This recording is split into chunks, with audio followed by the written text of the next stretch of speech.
Netcasts you love. From people you trust. This is TWiT. Bandwidth for TWiT specials is provided by CacheFly at CACHEFLY.com.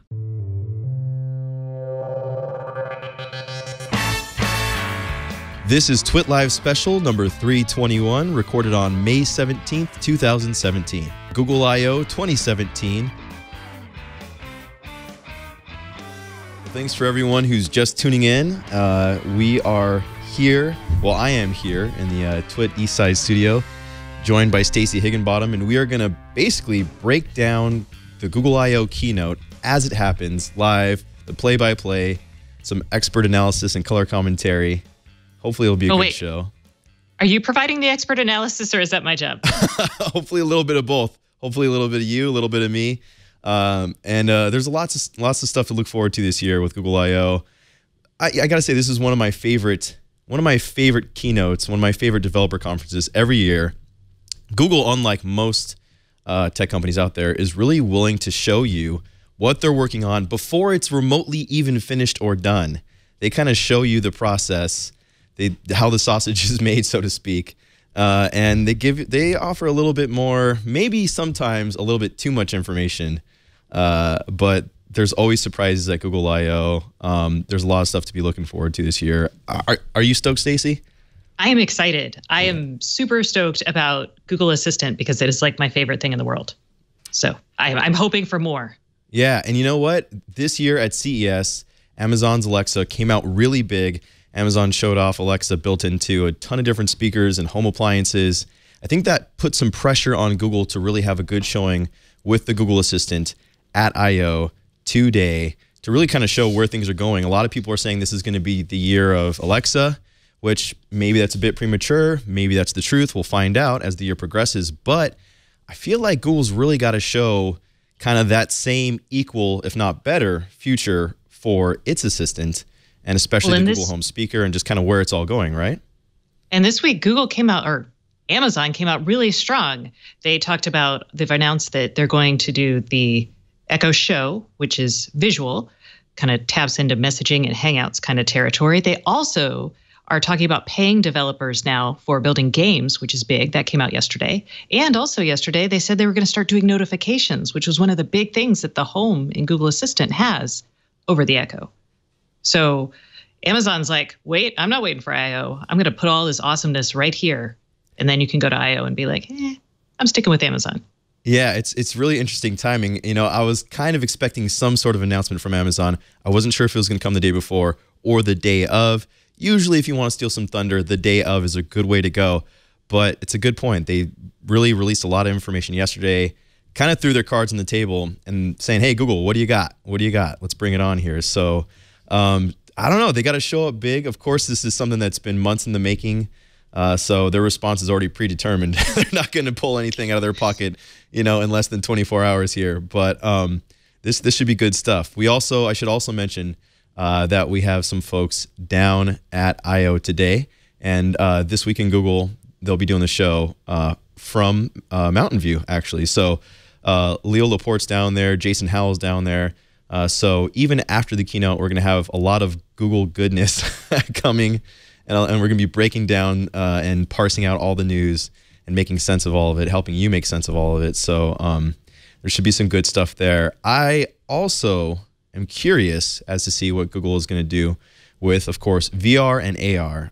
Project Tango's been around for a few years now. Facebook at F8 not that long ago, a few weeks ago, really kind of doubled down on augmented reality. Now they're doing that through the camera app built into their namesake Facebook smartphone app. And of course, they have Oculus for their VR efforts. Google, for its part, it's had the Tango, phone and tablet AR platform for a couple years. It really hasn't caught on, been a big mainstream thing. But their VR efforts are pretty notable, with Google Cardboard being massively popular, and of course, Daydream VR aiming for that high-end mobile VR, solution. So I'm really hoping that we see a lot on the AR and VR side from Google today as well. Do you want to see partners for the handsets, or what are we looking for specifically? Yeah, so far, Daydream View, the Google built headset with that controller. That controller was awesome. It was really the first of its kind that allowed you to control the virtual reality scene, and rather than just look at it when you're doing mobile VR. Samsung, with its Gear headset, now has a controller, and they've kind of matched that capability. I'd like to see more device makers get into this. And I'd love to see, there's been rumors for a while, we'll see if it actually comes, but I'd love to see Google offer a standalone VR headset that doesn't require a phone, doesn't require a computer or something like that. So that would be pretty interesting if they could deliver on that. But really, with Tango, it's great technology and it works well. It's just not available in a lot of phones. So I'd like to see more hardware partners on that side, a bigger push, or maybe even a simplified version of Tango that could be built into the Android operating system and work on more higher-end phones as kind of more of a reason to get into the newer version of Android whenever that arrives. So I think there's lots of different ways they could approach it, but they have great technology here. It's just somewhat limited to their own devices and their own things. And if it's really going to catch on, it needs to be more pervasive, in my opinion. I agree. What do you think about Android O or yes? Are we going to find out what it's called? I really hope it's called Android Oreo.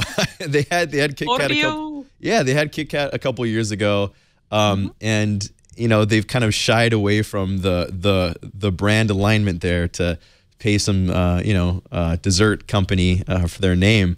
But I mean, for Oreo's all I want to see it be called. I kind of want to see that, but I don't know. Do you have any guesses as to what you think it'll be called? I have no idea. Like, for all my love of desserts, I don't spend a lot of time thinking about what they're called. So I'm like, I got nothing. It's kind of tough. I mean, they could go in a healthier direction and be like Android orange slices or something like that. Ridiculous. Oh no, orange slices. That's like the dessert you get at Chinese food restaurants. They're like, here's your fortune cookie and orange slices, and you're like, this isn't dessert. Everyone would be disappointed, is what you're saying, basically. Basically, yes. I'm not knocking orange slices. I feel like for a few years now, really since material design was shown off at I/O back in 2014, Android has been a great, competent, well-working, and dare I say, beautiful operating system, stock Android now. Before that, it kind of lagged in design behind iOS. It didn't look as good. It was a little bit wonkier, a little bit tougher to use. But I really feel like stock Android looks great now, and it's kind of at this point. But they've really just been refining things. Oh, it looks like the show might start. They're doing a countdown. Sundar's got to come out on stage now, right? Let's go to the live stream and see what's going on. Oh, they're going to start with a video instead. This feels very Sesame Street so far. Oh my gosh, it does. I'd actually be totally happy with that.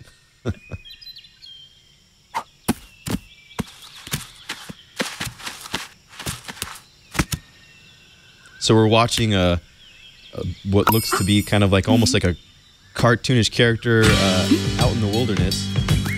We're told that this is kind of representative of an idea. It does have a Sesame Street feel to it.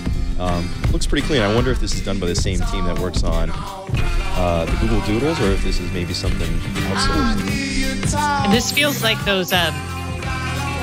What are the movies that are made so you can walk around? The 360 movies that they make. Yeah. It looks like the same team that did all those. And I'm trying to think of what those are called. Well, if they were smart, then you could get to play with this in 360 on Daydream after the fact. But I'm like, see where it goes. Might even be able to during. So we've got this dude carrying an egg through the rain. Yeah, it looks like the egg fell. The hero of our story here found a little egg. The egg was the first to show color in what was before a black and white world.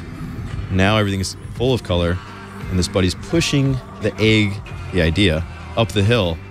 But of course, can't do it on its own. Had some friends. Who knows, maybe those friends are the developer community and the blue guys Google. Needs your help? I don't know. We'll see where it goes here. And now they're in a Tron-like world, a little bit of neon. Definitely Almost looks like games. Yeah, it looks like a platformer video game, doesn't it? I'm like, this feels very VR, entertaining, AR-ish. Mm-hmm. Oh, Yep. and now they're playing Go. Let's go, right? Yep. Or some easier variation, but I'm going with Go.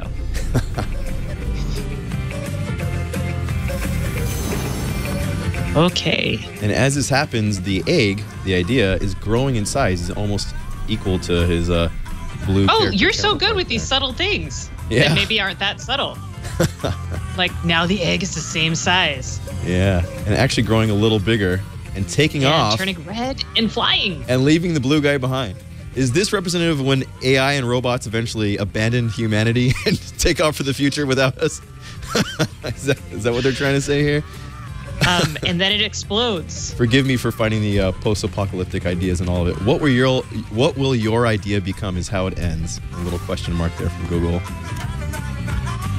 That really didn't help me understand anything. But it looked beautiful despite that. All right. All right, Sundar Pichai, the CEO of Google, has stepped on stage wearing a pretty slick-looking jacket. Let's tune in and see what he has to say a little bit there. Good morning. Welcome to Google I/O.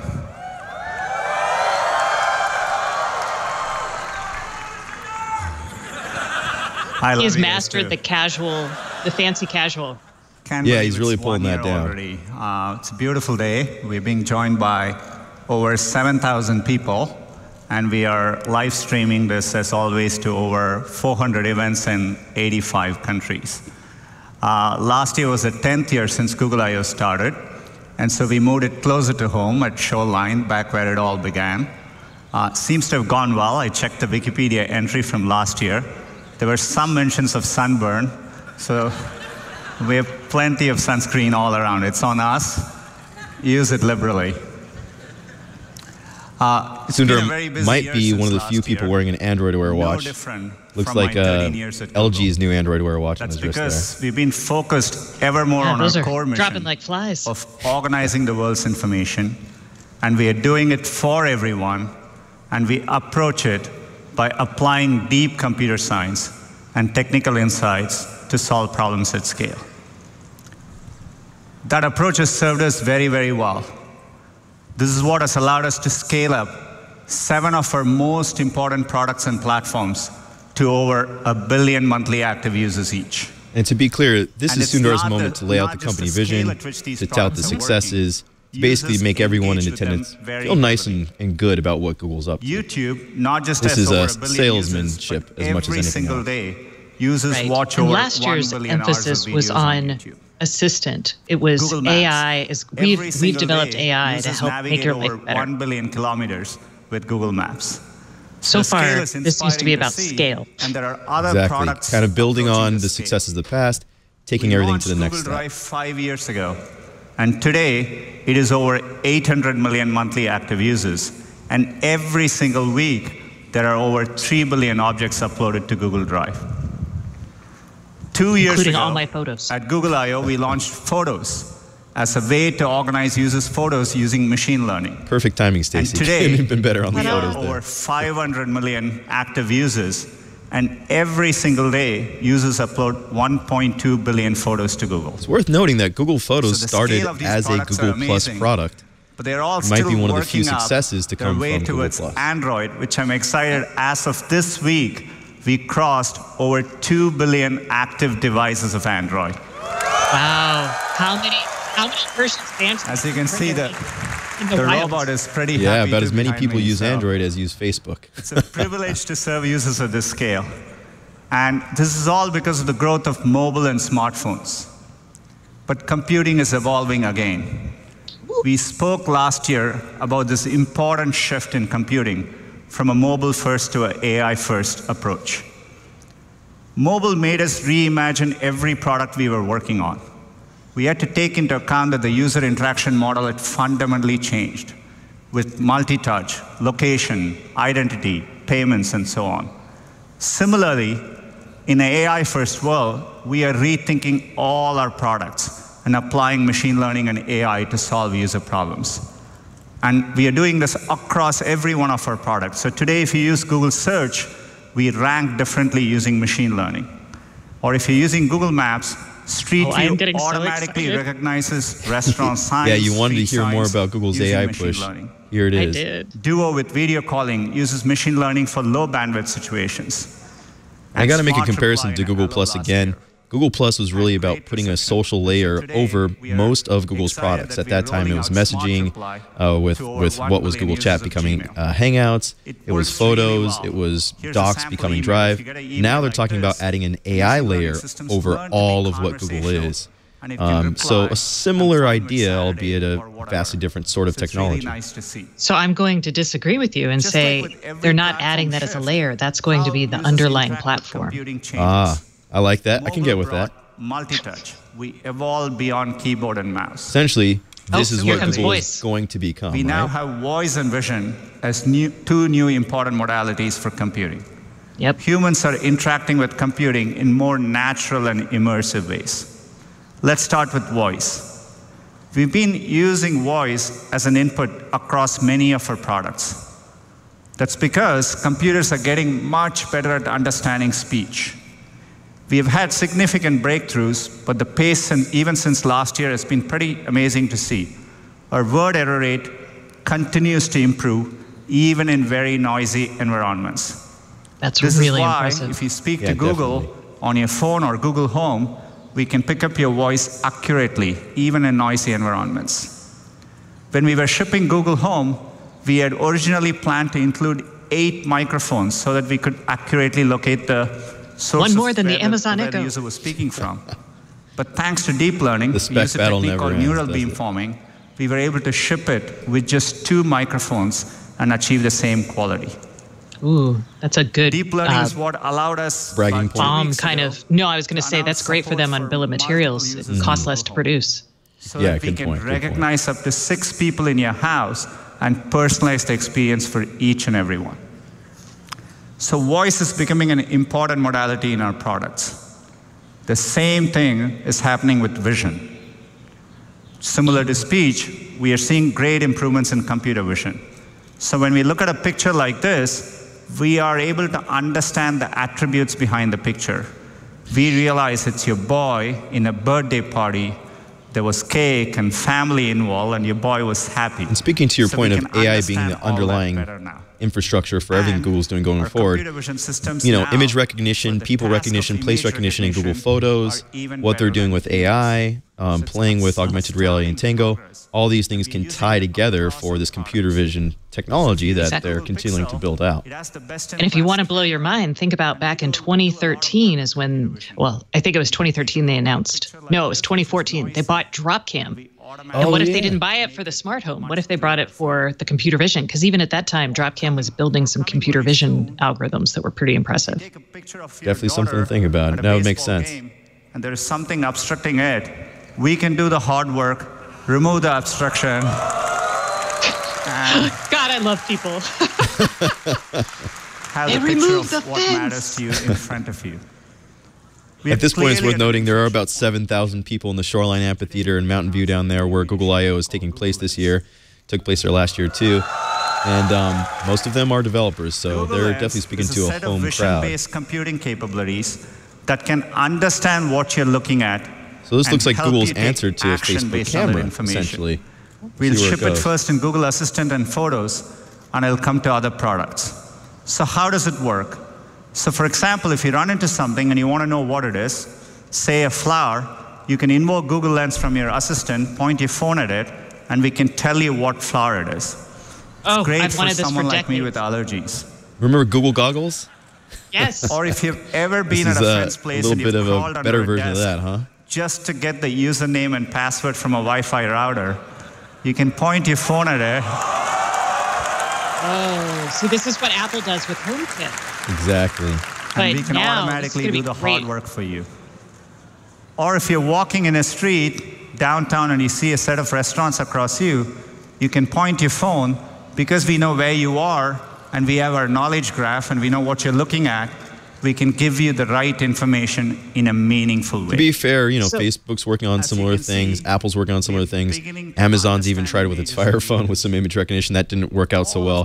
But no one has as much data to tap into as Google in terms of image search, which they've done online for a long time, maps information, people uploading their own photos for Street View and all sorts of things. So they have an advantage in terms of what they can recognize and kind of building that data set for years and years now. And if people actually use this, 2 years from now, with a better form factor, Google Glass becomes actually tenable and a viable technology that we can understand. Oh, Google Glass coming back. That would be something to see. Machine learning and AI world, we are rethinking our computational architecture again.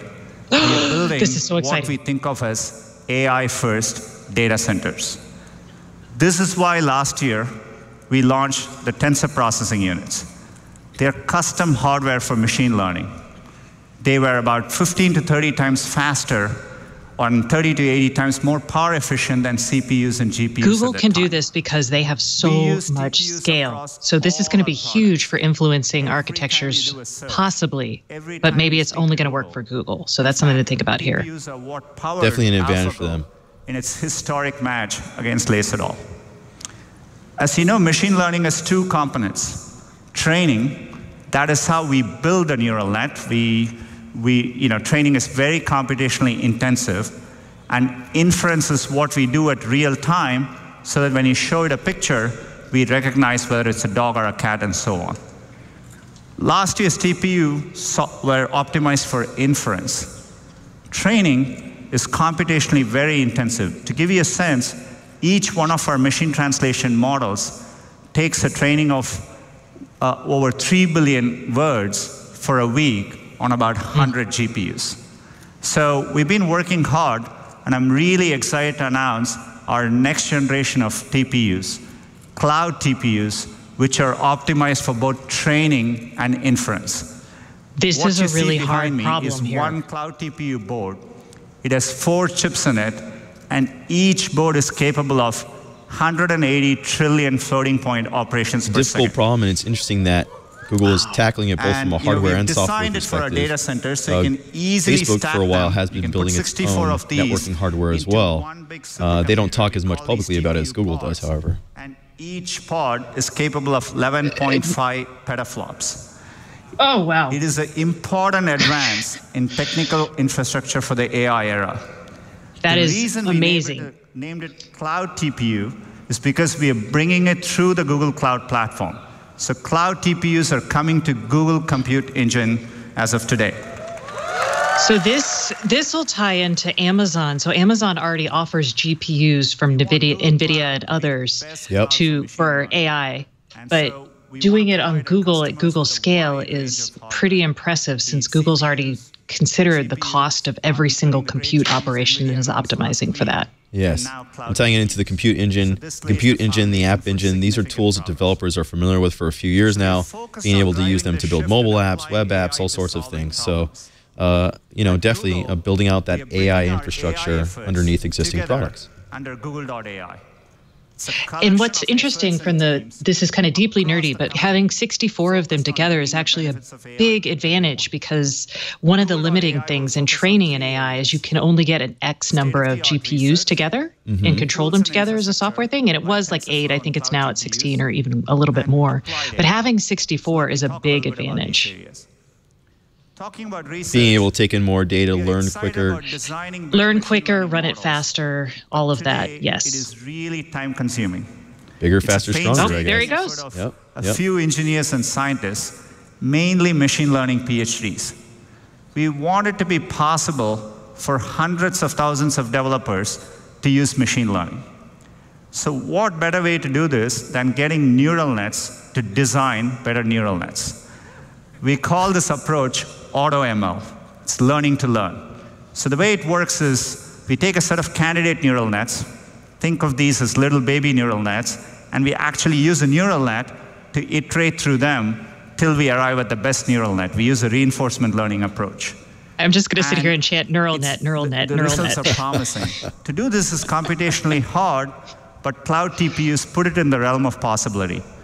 We are already Facebook has approaching a project just state-of-the-art like this. in standard tasks like CFAR image recognition. So whenever I spend time with the team and think about neural nets building their own neural nets, it reminds me of one of my favorite movies, Inception. And I tell them, we must go deeper. That's a great dad joke we are there from taking all these Sundar. AI advances and applying them to newer, harder problems across a wide range of disciplines. One such area is healthcare. Last year, I spoke about our work on diabetic retinopathy. It's a preventable cause of blindness. This year, we published our paper in the Journal of American Medical Association, and Verily is working on bringing products to the medical community. Another such area is pathology. Pathology is a very complex area. This is where Google is kind of weak. They have the tech, but they don't show the human side. And this is where Apple is, for example, really strong. And it always makes me a little sad. Forms of breast cancer can be as low as 48%. Yeah, it's a fair point. Also, worth noting that for a while, Google has been making this push to kind of combine AI and healthcare, and recently they've run into some troubles in the UK where their AI division accessed some healthcare data that it wasn't supposed to. I'm sure Sundar's not going to talk about that, but there are, of course, stumbling blocks as this is all trying to progress. It's early days, but our neural nets show a much higher degree of accuracy, 89% compared to previous methods of 73%. There are important caveats. We do have higher false positives. Oh, good. I'm glad you said that. Already giving this in the hands of pathologists, they can improve diagnosis. In general, I think this is a great approach for machine learning, providing tools for people to do what they do better. And we are applying it across even basic sciences. Take biology.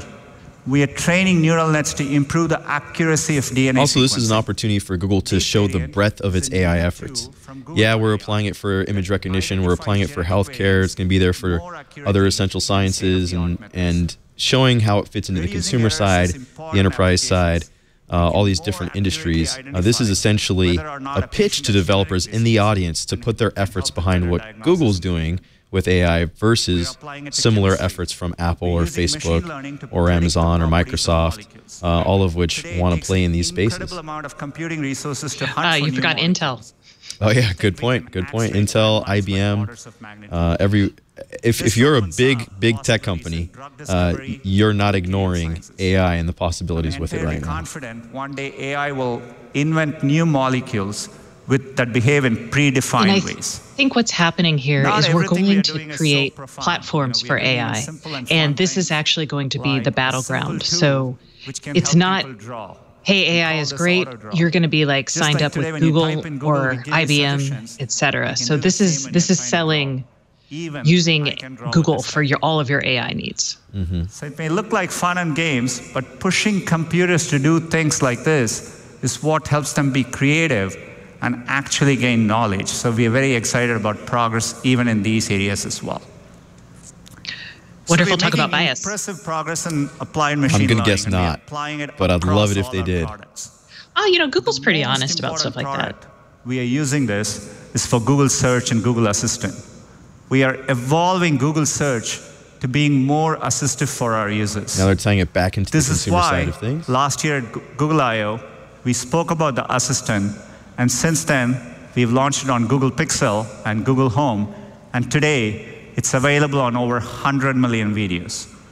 Scott and team are going to talk more about it, but before that, let's take a look at the many amazing ways people have been using So everyone the gets Google Assistant now? Is that what he just said? 100 million? He said it's already available to 100 million people. Oh. There are, of course, 2 billion Android devices in the wild being used on a daily basis right now, so they still got a long ways to go before everybody has it. Fresh air. My guest will be Kimmy Schmidt on Netflix. That's my favorite use case. Count to 100. It's watching Netflix on your TV. Tying the home to Netflix via the Chrome cast, that's just awesome. 71, 72, 73. Play the Wonder Woman trailer. Hey Google, talk to Domino's. Talk to Lonely Planet. Talk to Quora. Show me my photos from last weekend. Your car is parked at 22B. Today in the news. Hey, mine has never said that to me, and I lose my car all the time. Okay, turning on the lights. Yeah, we got to figure out how that works after the show. Yeah. That would be super helpful. Set a timer. Talk to Headspace. And then just for a moment, I'd like you to let go of any focus at all. Just let your mind do whatever it wants to do. I say the voice recognition with Google Home, I do find in my usage to be better than Alexa, Amazon's voice-controlled AI. But neither. Are you talking about recognizing different people? Yeah, it looks like Scott Huffman's going to come out. He's one of the leaders of their assistant push. Last year at I/O, we introduced the Google Assistant, a way for you to have a conversation with Google to get things done in your world. Today, as Sundar mentioned, we're well on our way, with the Assistant available on over 100 million devices. Now, just as Google Search simplified the web and made it more useful for everyone, your Google Assistant simplifies all the technology in your life. You should be able to just express what you want throughout your day, and the right thing should happen. That's what the Google Assistant is all about. It's your own individual Google. That's not quite where the Assistant or Alexa are at, or Siri or Cortana, but man, I love the dream. And there's so much more to talk about today. The Assistant is becoming even more conversational, always available wherever you need it, and ready to help get even more things done. First, we fundamentally believe that the Google Assistant should be hands down the easiest way to accomplish tasks, and that's through conversation. It comes so naturally to humans, and now Google is getting really good at conversation too. Almost 70% of requests to the Assistant are expressed in natural language, not the typical This is where Google Assistant and Google Home beat out the Amazon Echo every time. I can just tell it to turn on lights. I don't have to do it in a semantic, weird way. It just knows, and I love it. By combining our strengths, that natural language processing, definitely with the search engine and the way people type in search queries, definitely helps inform that and puts them in a bit of an advantage when compared to other assistants. By asking with their own voice. And we're continuing to make interacting with your assistant more natural. For example, it doesn't always feel comfortable to speak out loud to your assistant. So today, we're adding the ability to type to your assistant on the phone. Yes! Now, this is great when you're in a public place and you don't want to be overheard. This happens to me every time I want to turn the thermostat down in the middle of the night and my husband's sleeping. Like, hey, Google, turn down Nest. He's like, what? AI and deep learning have led to tremendous strides in computer vision. Soon, with the smarts of Google Lens, your assistant will be able to have a conversation about what you see. This is really cool, and Ibrahim is here to help me show you a couple examples of what we'll launch in the coming months. So, I could be really excited about this. Last time I traveled to Osaka, I came across a line of people waiting to try something that smelled amazing. Now, I don't speak Japanese, so I couldn't read the sign out front. But Google Translate knows over 100 languages, and my assistant will help with visual translation. I just tap the Google Lens icon, point the camera, and my assistant can instantly translate them into English. And now I continue the conversation. Very, very helpful. And the reason why you don't want to just eat things in Japan. Yeah. These pictures should match. All right, it looks pretty yummy. Now notice, I never had to type the name of the dish. My assistant used the visual contextual awareness is something Google is great at. They've been doing since Google Now, which made its debut back in, what, 2012? Some of the most tedious things I do on my phone stem from what I see. I can't live without it. A business card I want to save, details from a receipt I need to track, and so on. Yep, with Google Now Lens, is 2012. my assistant will be able to help with those kinds of tasks. Yeah, they've been working on these problems for years now, finally tying things together in ways that we've wanted for years. Well, they try every now and then to tie stuff together. And point the camera. It just doesn't quite mesh. I think you need that user interface, and who's to say that this is actually going to be the user interface? Yeah, it may or may not. Holding up your phone is still kind of a pain point. Yep. I know.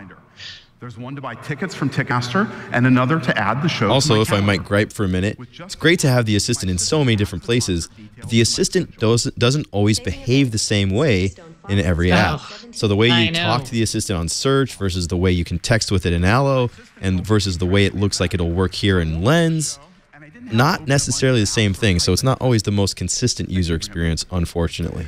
So that's how the assistant is getting better at conversation, by understanding language and voices. At some point, it feels like it's going to be like one app, right? Of Google Lens. You would think so. Second, the assistant is becoming a more connected experience that's available everywhere. I mean, part of context is understanding what device you're working within.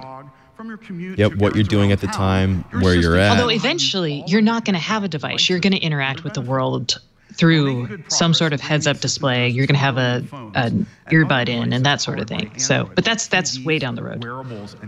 Just like the movie Her, huh? I was going to say, that's when the singularity arrives, right? That's when it comes. Available on the iPhone. And as far as the heads-up display, oh yeah, assistant on the iPhone, man. You can now get help from the same smart assistant throughout the day, at home and on the go. You don't have to talk to Siri anymore. All your favorite Google features on the iPhone. Just ask to get package delivery details from Gmail, watch videos from your favorite. What would be cool YouTube is if you could creators, take away get Hey answers Siri from and just Google put Search, Hey and much Google. more. Oh wow, I even turn don't on see the Apple lights and get the making house before you get home. other assistants the default in the operating system itself.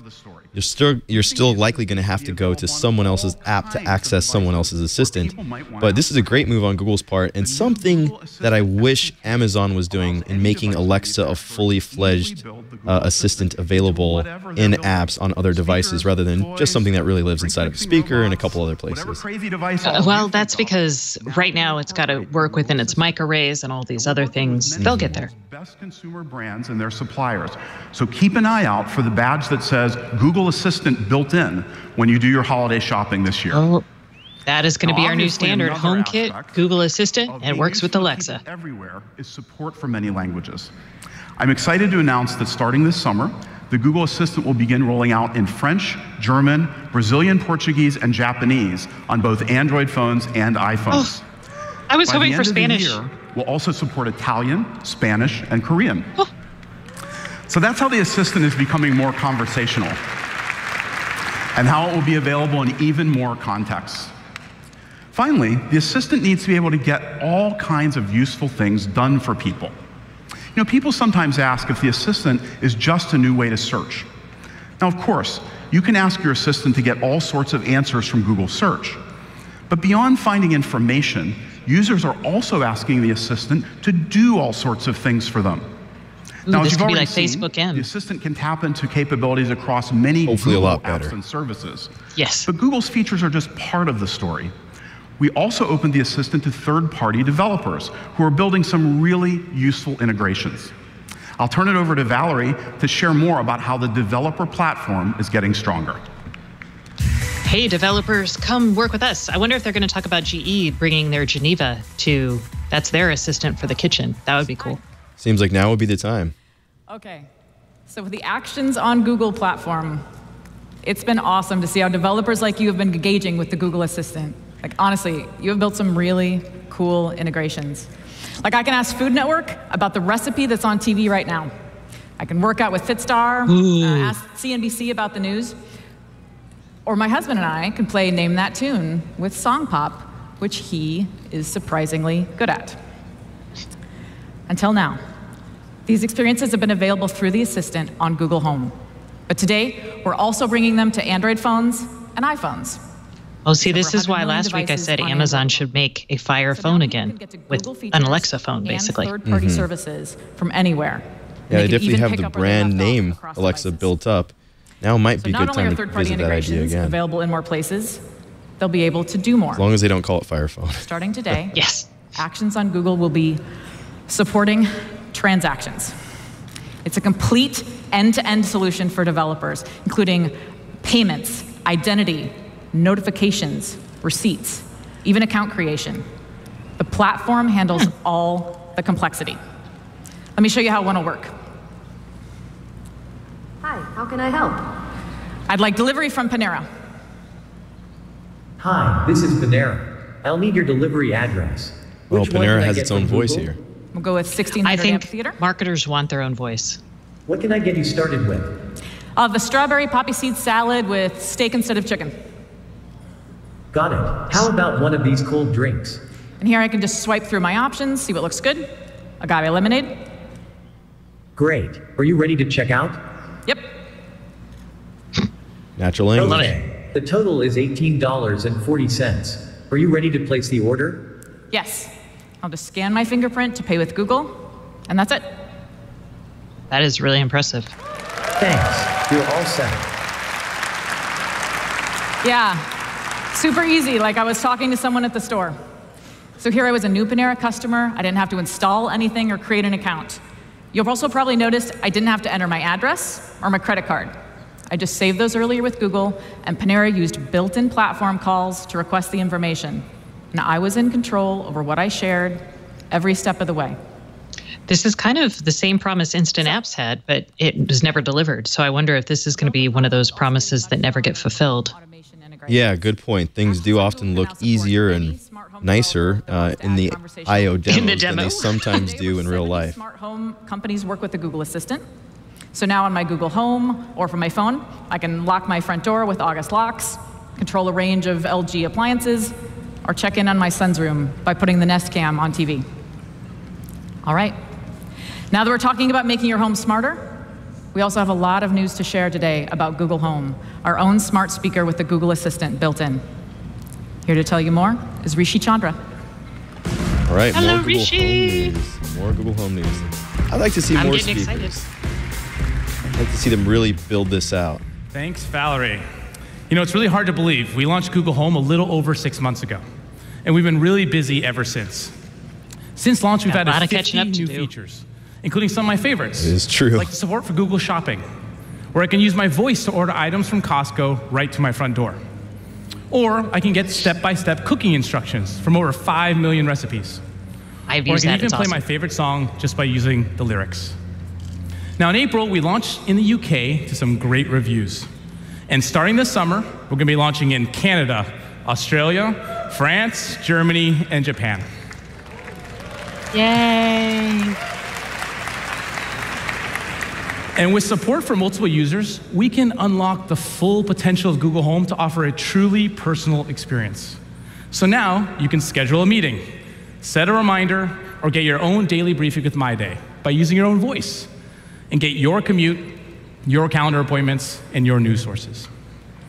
Now today I'd like to share 4 new features we'll be rolling out over the coming months. So first, we're announcing support for proactive assistance coming to Google Home. Woo! Home is great at providing personally relevant information for you when you ask for it.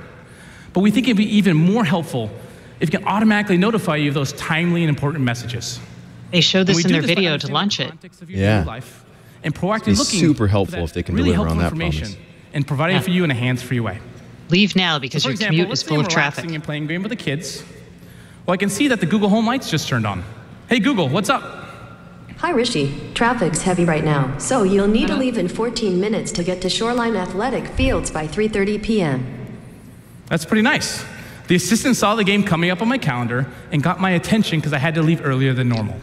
So now my daughter can make it to that soccer game right on time. This is a hard thing that Google has with its actual physical design. You can't see the lights from everywhere on the product. It has to be facing a certain direction, unlike with the Echo. Good point. And with that white top and those white lights, if it's in the sun, it might even be hard to see it even then. Is communicate with others. And a phone call is still the easiest way to reach someone. Phone calls. So just today, like I'm excited to announce hands-free like calling Amazon, coming to Google Home. This makes so much sense, being able to tie into really your Android simple devices, right? Just ask the Google Assistant to make a call, and we'll connect again, you. this is why Amazon should do a phone. You can call any landline or mobile number in the US or Canada completely free. Oh, wow. And it's all done in a hands-free way. For example, let's say I forgot to call my mom on Mother's Day. Well, now I can call her while I'm scrambling to get the kids ready for school in the morning. Google should notify him of Google, that. Call Mom. Sure, calling Mom. Good point.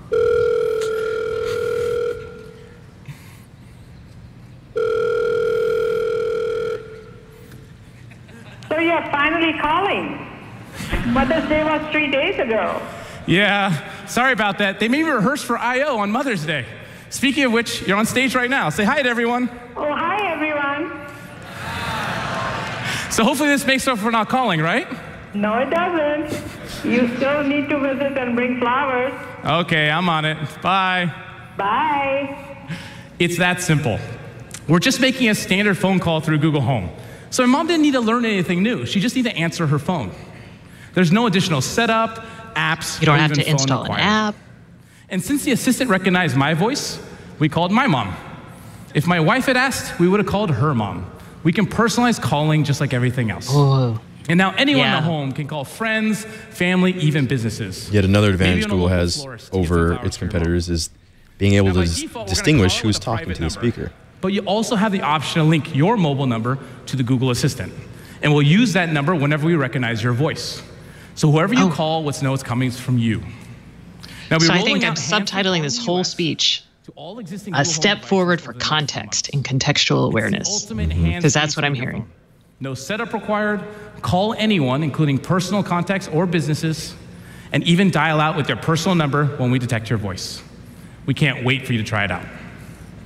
I can't wait for this in my car. Let's talk a little bit about entertainment. Yeah, with Android Auto, it would be nice. We designed Google Home to be a great speaker, one that you can put in any room in the house, or wirelessly connect to other Chromecast built-in speaker systems. Well, today we're announcing that Spotify, in addition to their subscription service, will be adding their free music service to Google Home. Nice. So it's even easier to play your Spotify playlist. Oh, I have such a beef about this, but we won't talk about it now. We'll also be adding support for SoundCloud and Deezer, two of the largest global music services today. And basically, I want my Spotify account to be per device, not per email, which is how they do family accounts now. To all existing Google Home devices. So you can play any audio from your iOS or Android device. Yay! But Google Home can do much more than just audio. Last year, we launched the ability to use your voice to play YouTube, Netflix, and Google Photos right on your TV. And today, we're announcing additional partners, including HBO Now. Ooh, and Hulu. Shame it's not just say Amazon. What you want to watch, and we'll play it for you all in a funny how that hands-free works, way. huh? With Google Anything Home, you we want make it except really Bosch easy to or play I'm trying to. your What, favorite Mozart in the Jungle is one of theirs. Okay, yeah, finally, definitely a good one. I want to talk a little bit how we see the assistant evolving to help you in a more visual way. Voice responses are great, but sometimes a picture is worth 1,000 words. So today, we're announcing support for visual responses with Google Home. Nice. Now, to do that, we need a screen. Well, fortunately, many of us already have a ton of screens in our home today. Our phones, oh my our God, tablets, this even is our what I TVs. tweeted last week that I was excited the Google about. Assistant to smartly take advantage of all these different devices. You're nailing the provide prediction, you the best Stacey. response on the right device. For example, with Google Home, I can easily get location information. Okay, Google, where's my next event? Your Pokemon Go hike is at Rancho San Antonio Reserve. It's for my at kids. 11 a.m. It's for my today. kids, relax. But if I want to view the directions, the best place to do it is on my phone. Well, soon you could just say, okay, Google, let's go. All right, I'm sending the best route to your phone.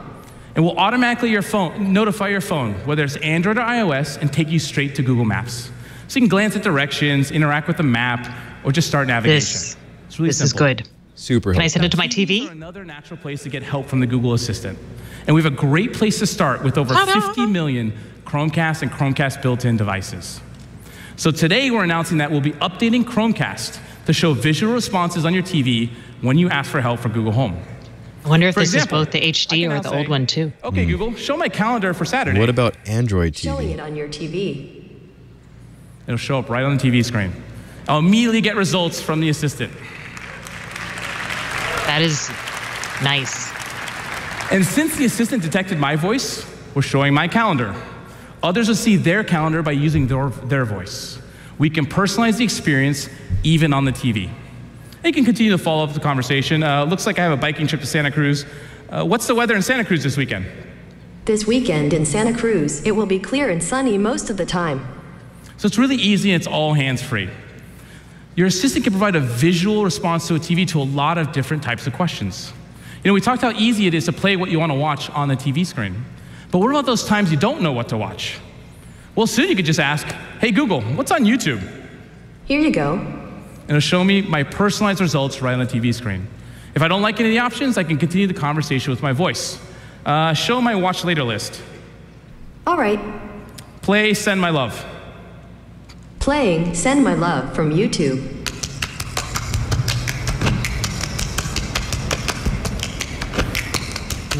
It's really simple. Again, no remotes or phone required. In a short conversation, I found something really interesting to watch using Google Home.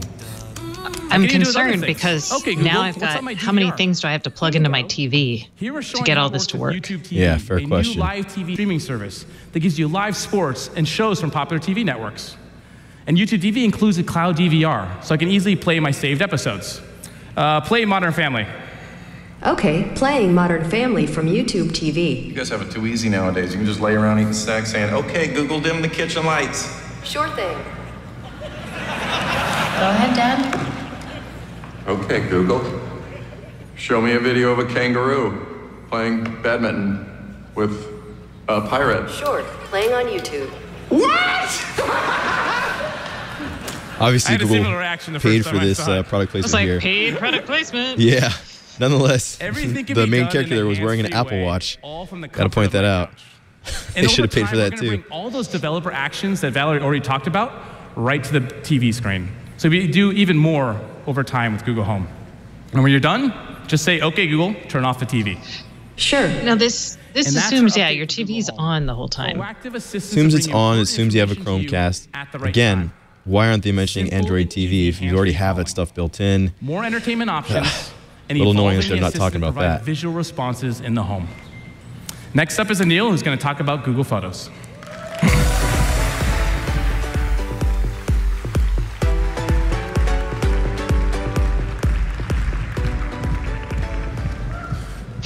Two years ago, we launched Google Photos with an audacious goal: to be the home for all your photos, automatically organized and brought to life so that you could easily share and save what matters. In doing so, we took a fundamentally different approach. We built a product from the ground up with AI at its core. And that's enabled us to do things in ways that only Google can.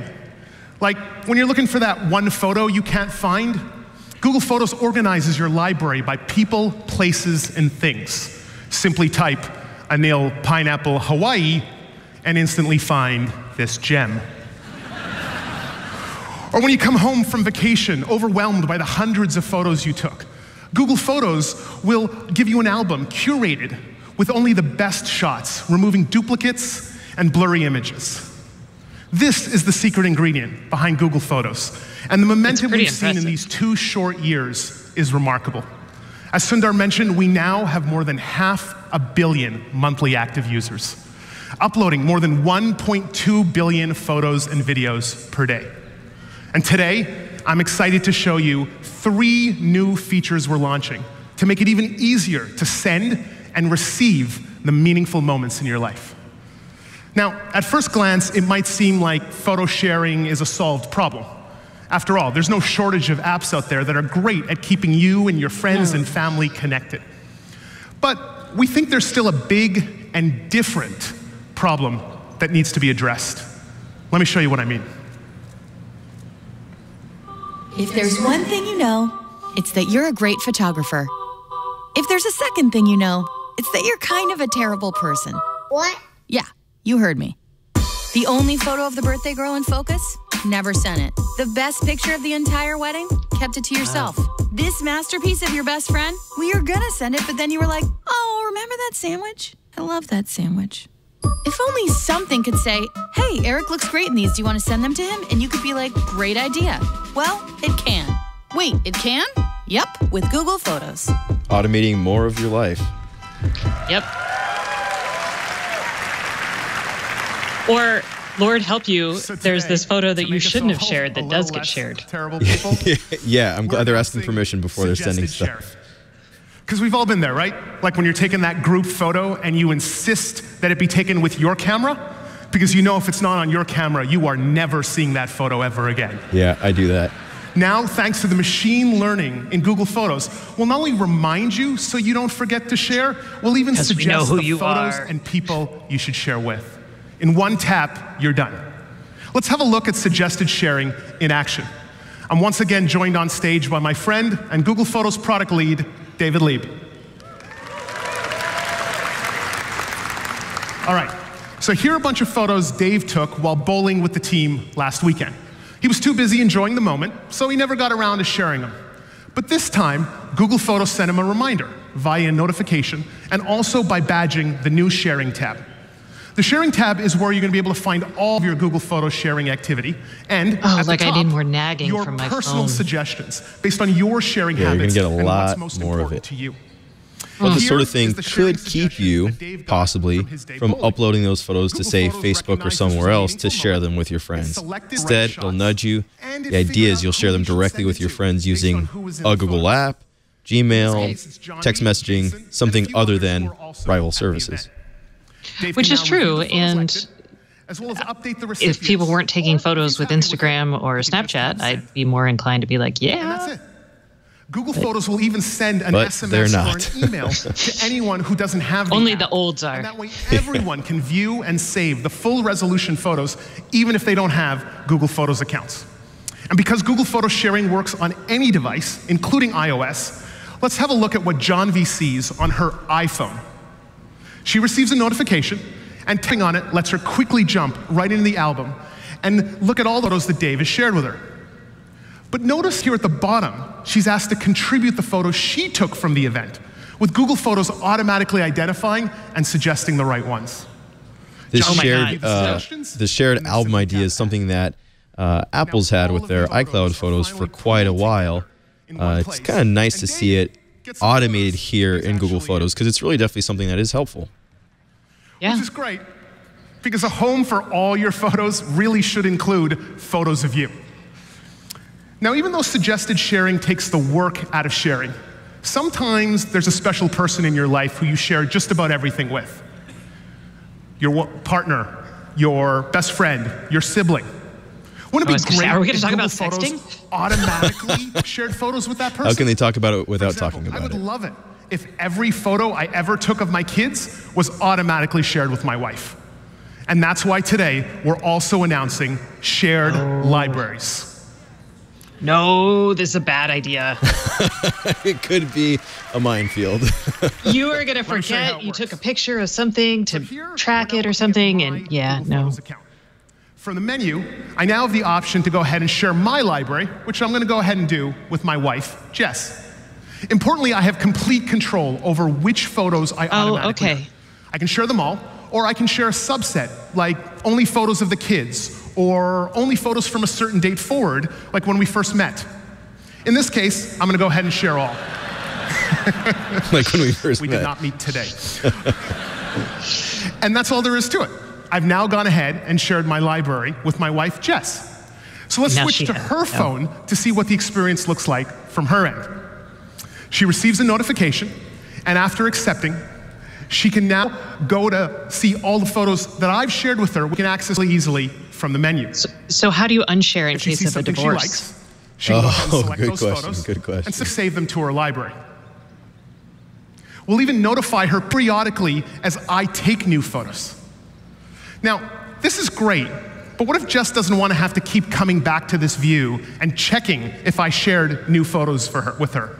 She just wants every photo I take of her or the kids to automatically be saved to her library, just as if she took the photos You can have double the number of photos you never look at. Do just that, choosing to auto-save photos of specific people.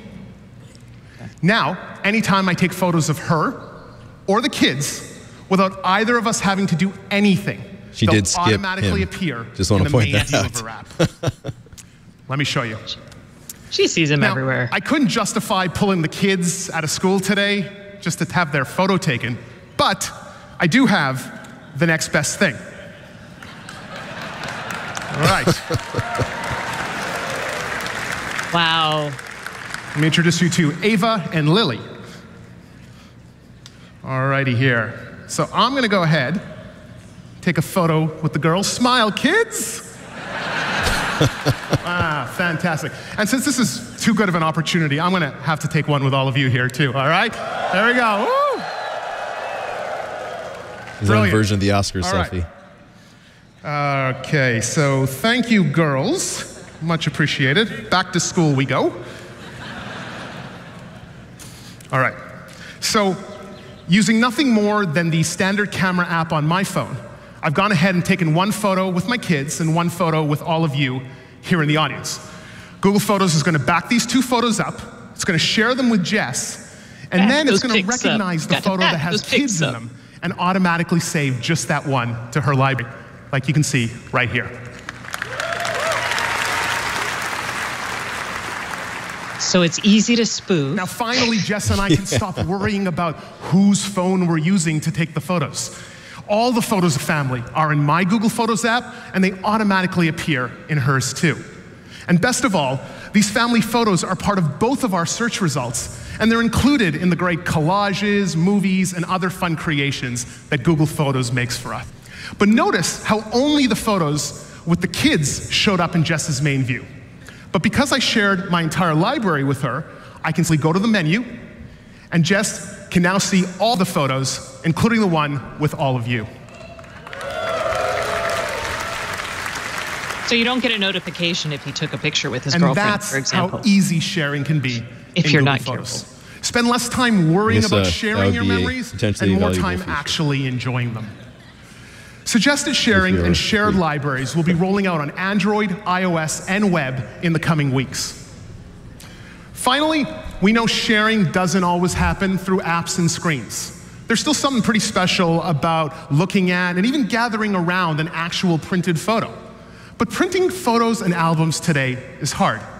You have to hunt across devices and accounts to find the right photos, select the best among the duplicates and blurry images, upload them to a printing service, and then arrange them across dozens of pages. It can take hours of sitting in front of a computer just to do one thing. Thankfully, our machine learning in Google Photos already does most of this work for you, and today we're bringing it all together with the launch of photo books. Ooh, I was like, photo book. So are they contracting out to Blurb or one of the other companies? Shutterfly or something like that? Is that they're incredibly easy to make, even on your phone. What used to take hours now only takes minutes.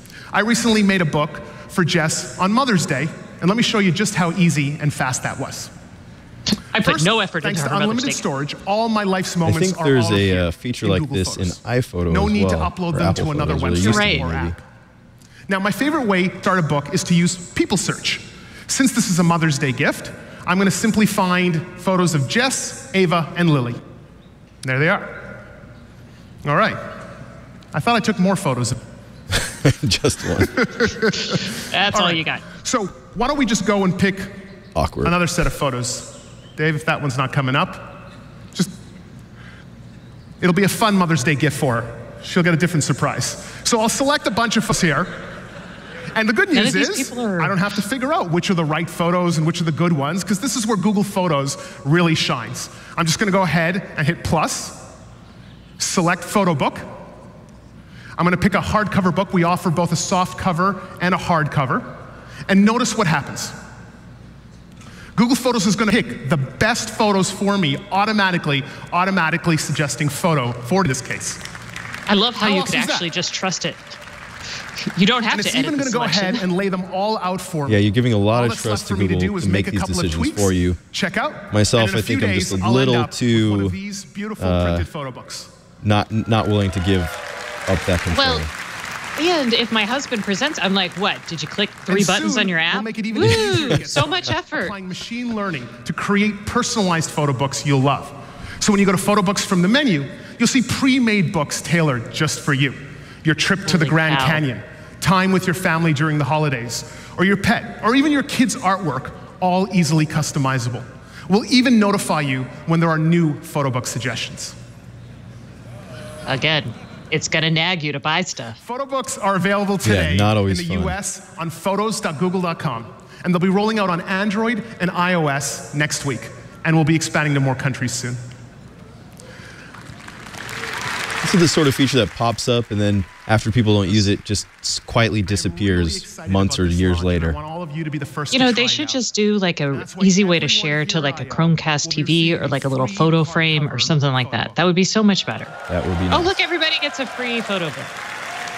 That's kind of late. It's a great example of machine learning at work. So those are the 3 big updates related to sharing in Google Photos. Suggested sharing, shared libraries, and photo books. 3 new features built from the ground up with AI at their core. I can't wait for all of you to try them out real soon. Now, before I go, I want to touch on what Sundar mentioned earlier, which is the way we're taking photos is changing. Instead of the occasional photo with friends and family, we now take 30 identical photos of a sunset. Why do we do that? We're also taking different types of photos, not just photos to capture personal memory, but as a way to get things done. Whiteboards we want to remember, receipts we need to file, books we'd like to read. And that's where Google Lens and its vision-based computing capabilities comes in. It can understand what's in an image and help you get things done. Scott showed how Google Lens in the Assistant can identify what you're looking at and help you on the fly. But what about after you've taken the photo? There are lots of photos you want to keep and then look back on later to learn more and take action. And for that, we're bringing Google Lens right into Google Photos. Let me show you. So let's say you took a trip to Chicago. There's some beautiful architecture there, and during your boat tour down the Chicago River, you took lots of photos. But it's hard to remember which building is which later on. Now, by activating Lens, you can identify some of the cool buildings in your photos, like the second tallest skyscraper in the US, Willis Tower. You can even pull up directions and get the hours for the view deck. And later, while visiting the Art Institute, you might take photos of a few paintings you really love. In one tap, you can learn more about the painting and the artist. And the screenshot that your friend sent you of that bike rental place, just activate Lens, and you can tap the phone number and make the call right from the photo. That's pretty nice. That is nice. Lens will be rolling out in Google Photos later this year and will be continually improving the experience so it recognizes even more objects and lets you do even more with them. And those are the updates for Google Photos. Yay.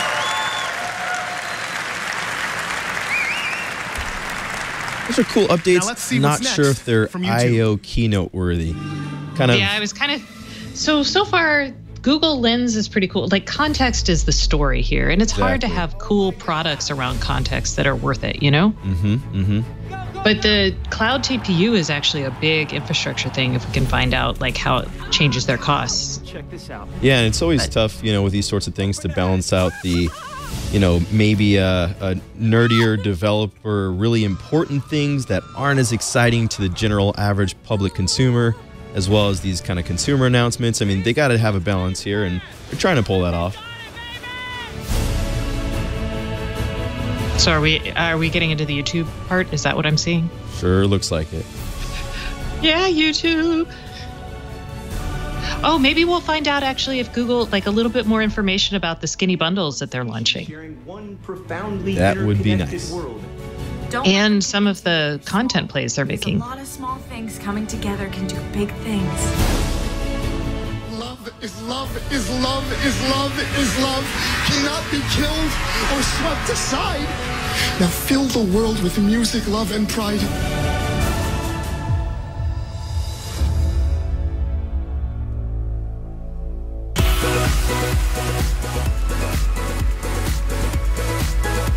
All right, Susan Wojcicki, who runs the YouTube, Susan! Yeah, runs the YouTube group. Good morning, everyone. CEO. I am thrilled to be here at my first ever I/O on behalf of YouTube. Wow, how she missed it. So that opening video that we all just saw, that's a perfect glimpse into what makes YouTube so special. The incredible diversity of content. 1 billion people around the globe come to YouTube every month to watch videos from new and unique voices. And we're hard at work to make sure that we can reach the next billion viewers, which you'll hear about in a later I/O session today. We want to give everyone the opportunity to watch the content on YouTube. So YouTube is different from traditional media in a number of ways. First of all, YouTube is open. Anyone in the world can upload a video that everyone can watch. You can be a vlogger, broadcasting from your bedroom, a gamer, live streaming from your console. So it's interesting that they're trying to say that it's not like TV, even as they're trying to make it look more like TV. And because that openness is what works against it, kind of in selling ads, if you think about it, like the latest controversies. Yeah, definitely a double-edged sword. That help shape society. from advancing LGBTQ rights, to highlighting the plight of refugees, to encouraging body positivity. And we've seen in our numbers that users really want to engage with this type of diverse content. We are proud that last year, we passed 1 billion hours a day being watched on YouTube. And our viewership is not slowing down. Do you watch YouTube, Nathan? I watch just as much YouTube, if not more, than I do television. And most of the TV I watch is on demand. The only thing I'm really watching live these days is sports. It's kind of surprised me myself. I watch a ton of YouTube. My daughter watches it all the time. That's the only TV she kind of watches, but I haven't gotten into it yet, huh? I mean, I watch corgi videos with my daughter. Viewers to come together and to build communities around their favorite content. So one of my favorite stories of a YouTube community is the e-Nable network. A few years ago, an engineering professor named John Scholl saw a YouTube video about a carpenter who had lost 2 of his fingers. Oh. The carpenter worked with a colleague for over a year to build an affordable 3D printed prosthesis that would enable him to go back to work. They then applied this technology for a young boy who was born without any fingers. So inspired by this video, the professor posted a single comment on the video asking for volunteers with 3D printers to help print affordable prostheses. The network has since grown into a community of over 6,000 people who have designed, printed, and distributed these prosthetics to children in over 50 countries. So this is the long tail, like right there in effect, and it's awesome. Yeah, but it's so hard to find this kind of stuff. And machine learning should be able to help us of children have surface it a little bit better, right? Yeah. Touch, so maybe that's play, where we're going with this. And all because of the one video, one comment, and that incredible YouTube community that formed to help. And that's just one example of the many passionate communities that are coming together. Of course, I don't know if I want Google to be like, YouTube I see you've lost your fingers. Perhaps you would be interested in this content. So letting Google's AI make editorial decisions might be a dicey proposition. Over 60% of our watch time now comes from mobile devices. But actually, our fastest growing screen isn't the one in your pocket. It's the one in your living room. Our watch time in our living room is growing at over 90% a year. Wow, that's big. So well, but that's a growth number, so it could have started very small. To the stage to talk it about is a big the number, latest features in the living it's room. True. I watch YouTube mostly on my TV and rarely on my phone, as weird as that might be. I usually start it on my phone, and if I'm interested, I move it Thank to you, TV. Susan. Using the watch later button. Today, you heard from Rishi about how people are watching YouTube on the TV via the Assistant. But another way people are enjoying video is through the YouTube app, which is available on over 500 million smart TVs, game consoles, and streaming devices. And that number continues to grow around the world. So when I think about why YouTube is so compelling in the living room, it isn't just about the size of the screen. It's about giving you an experience that TV just can't match. First, YouTube offers you the largest library of on-demand content. Second, our recommendations build channels and lineups based on your personal interests and what you enjoy watching. So not all of my personal interests do I want to see on the living room. It's a two-way interactive experience good point. with features like voice control. Like Google now today, has decided that I'm interested to announce in Pippa Middleton. Taking the interactive but I don't want to see that. Further by introducing 360 video in the YouTube app on the big screen. And you know that you can already watch 360 videos on your phone or in your Daydream headset, but soon you'll be able to feel like you're in the middle of the action, right from your couch and on the biggest screen you own. So how do you move around? Now, one of my personal interests outside of work is to travel. And one place I'd love to visit is Alaska to check out the Northern Lights. So let's do a voice search. Aurora Borealis 360. Great, let's choose that first video.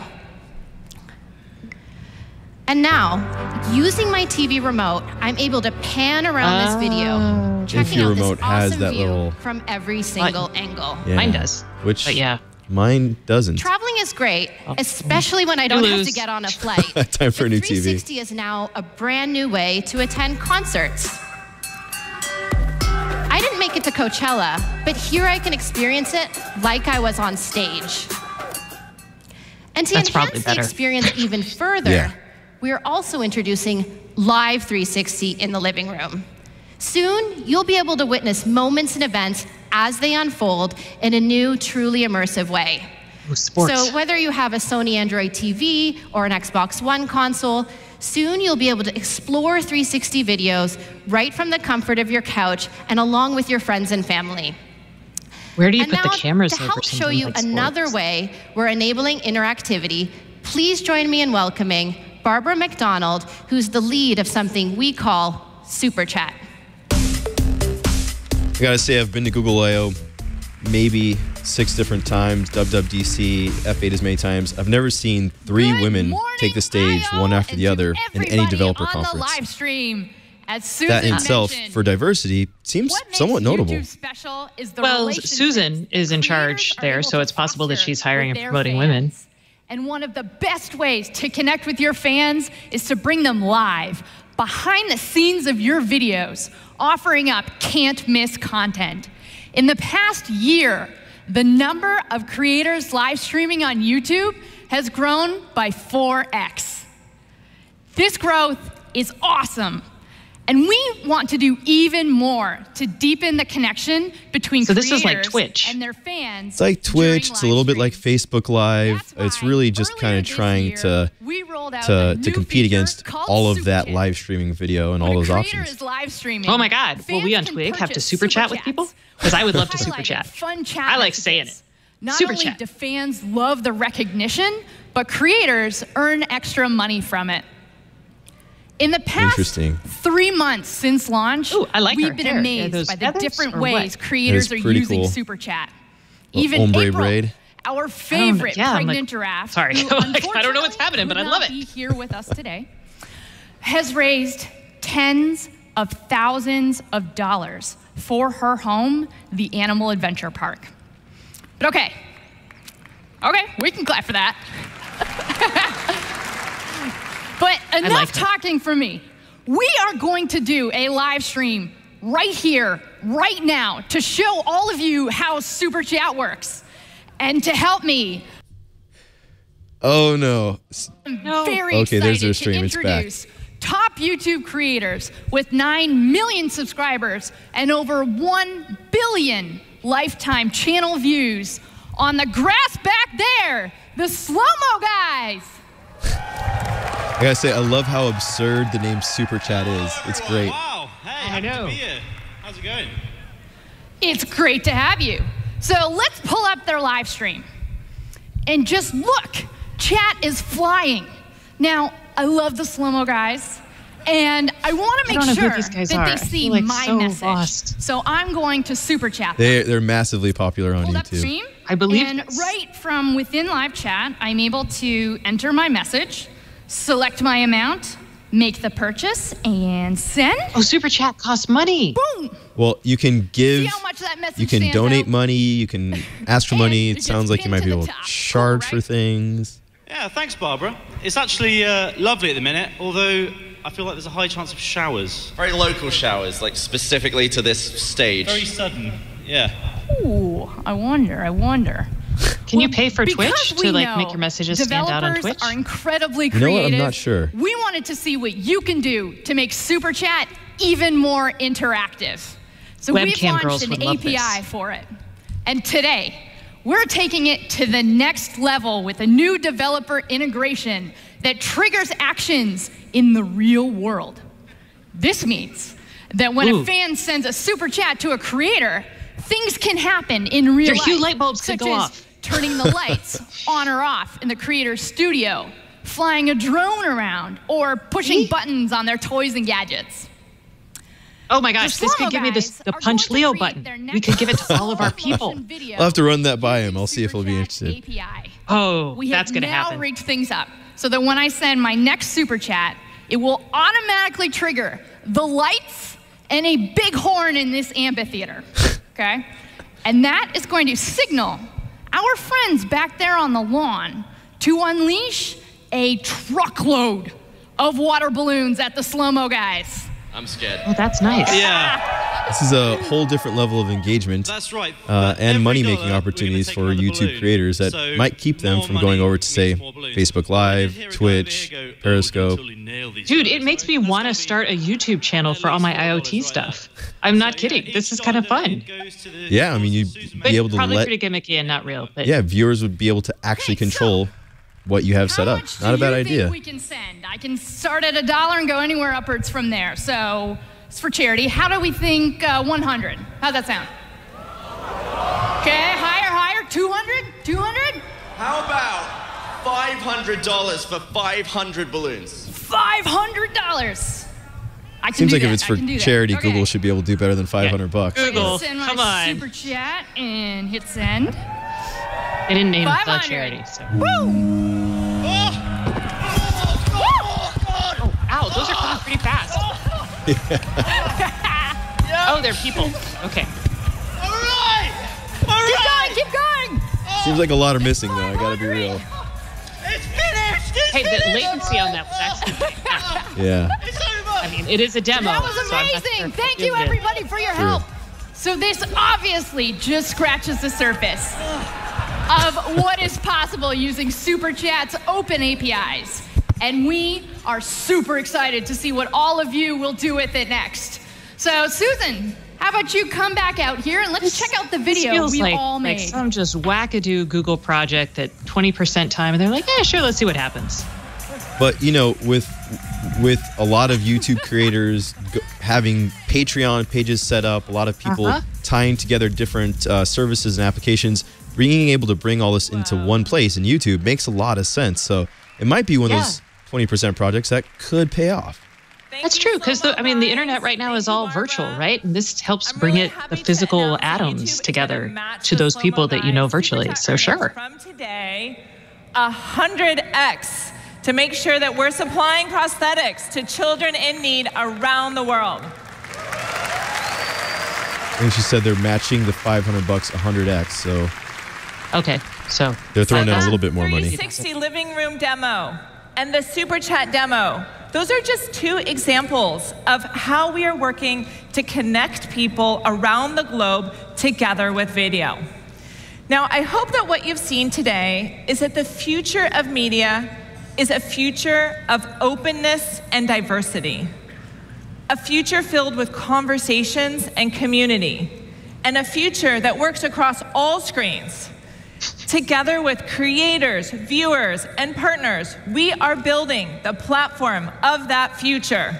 Thank so you, this is IO. clearly not talking to And advertisers. Well, in some sense, it might be, given that a lot of the problems YouTube's had lately joining us to talk about has Android. been having ads served next to, you know, Crappy content. anti-Semitic content, anti-homophobic content. So speaking to openness and diversity and saying that's a strength of YouTube might be a reminder to say, hey, listen, it's not all bad out here. Got it. All right, finally getting to Android. Your love. Okay. That's right, I'm singing. Do it. Little IO karaoke. Like, I'll sing any chance I get. Not well. All right. Are these supposed to? Okay, yeah. I was like, are these the 2 billion people? That's the idea.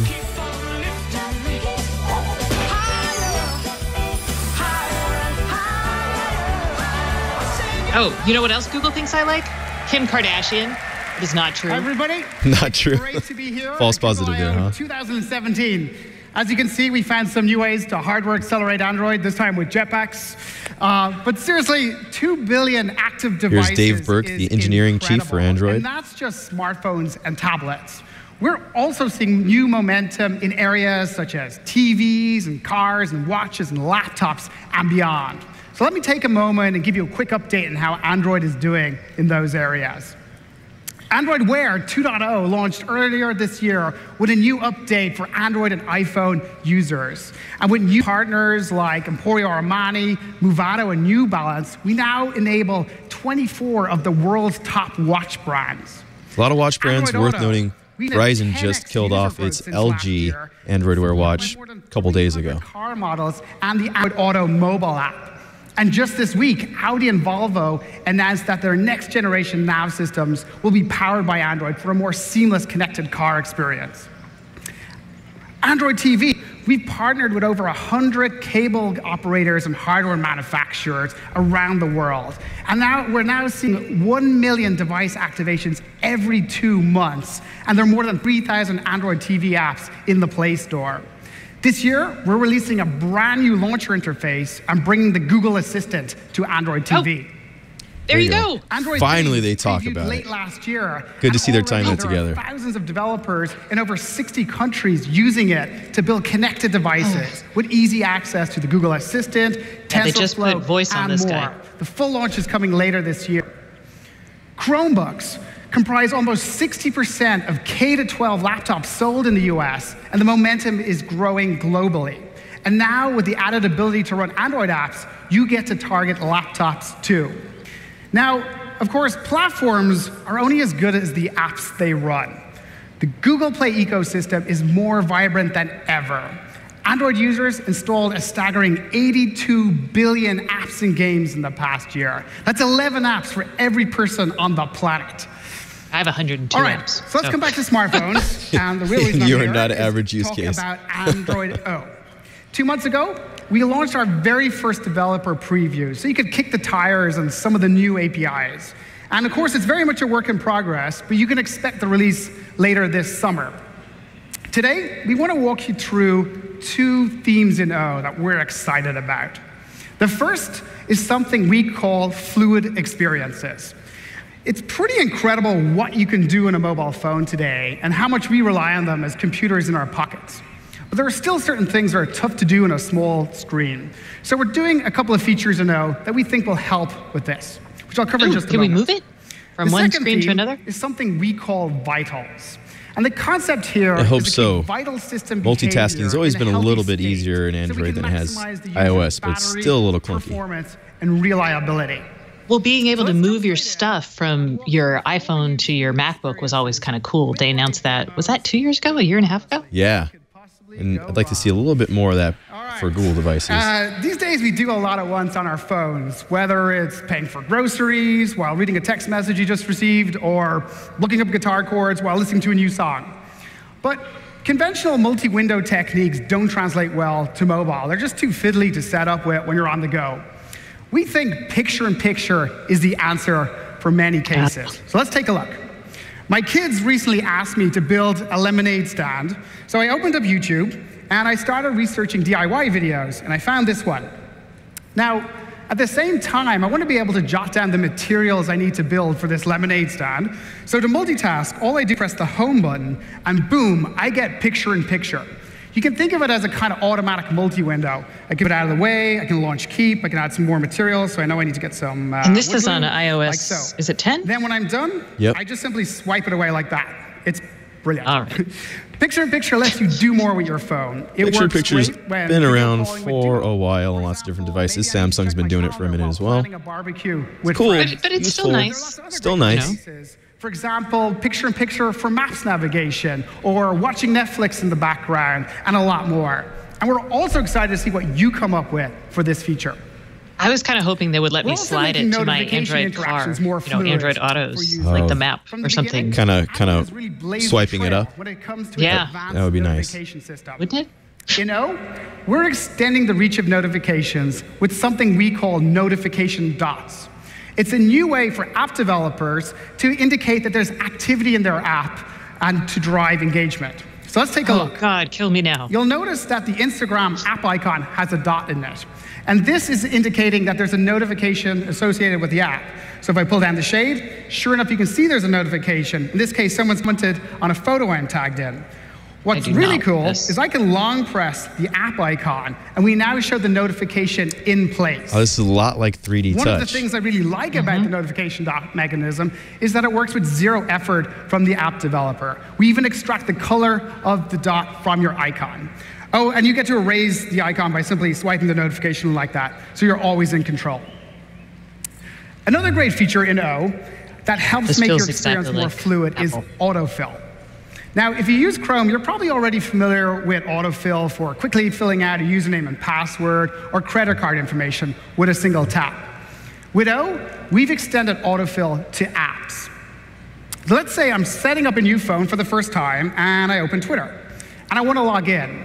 Now, because I use twitter.com all the time on Chrome, this system will automatically suggest my username. This is super helpful, something I wish then, boom, other phone operating systems had. It's pretty awesome. You know, mean like Windows? No. I really wish my Windows phone had this. The pain out of setting up a new phone or tablet. Once the user opts in, autofill will work for most applications. We also provide APIs for developers to customize autofill for their experience. I want to show you one more demo of how we're making Android more fluid by improving copy and paste. The feature is called Smart Text Selection. So let's take a look. In Android, you typically long press or double tap a word to select it. For example, I can open Gmail, I can start composing, and if I double tap the word byte, it gets selected like so. Now, we know from user studies that phone numbers are the most copy and pasted items. The second most common are named entities like businesses and people and places. In O, we're applying on-device machine learning, in this case a feed-forward neural network, to recognize these more complicated entities. So watch this. I can double tap anywhere on the phrase old coffee house, and all of it is select for me. No more fiddling around with text selection handles. Interesting. This is awesome, except for when I'm doing speech to text, Google randomly capitalizes words. Have you noticed that happening to you? I have noticed that. So my emails, I can see someone tapping on things and being very confused. Well, the AI is always trying to take a guess as to what you're saying, if it's a name, a place. Not as smart as I'd like. You get the phone dialer suggested, and for email addresses, you get Gmail suggested. All of this neural networking processing happens on device in real time and without any data leaving the device. It's pretty awesome. That's pretty impressive. It is pretty impressive. Good on a privacy side. I do wonder, though, how that will help their systems get smarter if it's not uploading data back to the mothership. Well, they're still reading your Gmail back at the mothership. Good point. The usage stuff is maybe what they're missing out on, but that makes sense because you can also do it to a certain extent offline. Great points. Great points. Second, we're introducing a new framework in Android to hardware accelerate neural computation. TensorFlow Lite will leverage a new neural network API to tap into silicon-specific accelerators.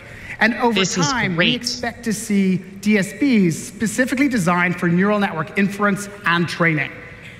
We think these new capabilities will help power a next generation of on-device speech processing, visual search, augmented reality. This also helps customize your device for you individually. Will soon be part of the open source TensorFlow project, and the neural network API will be made available later in an update to O this year.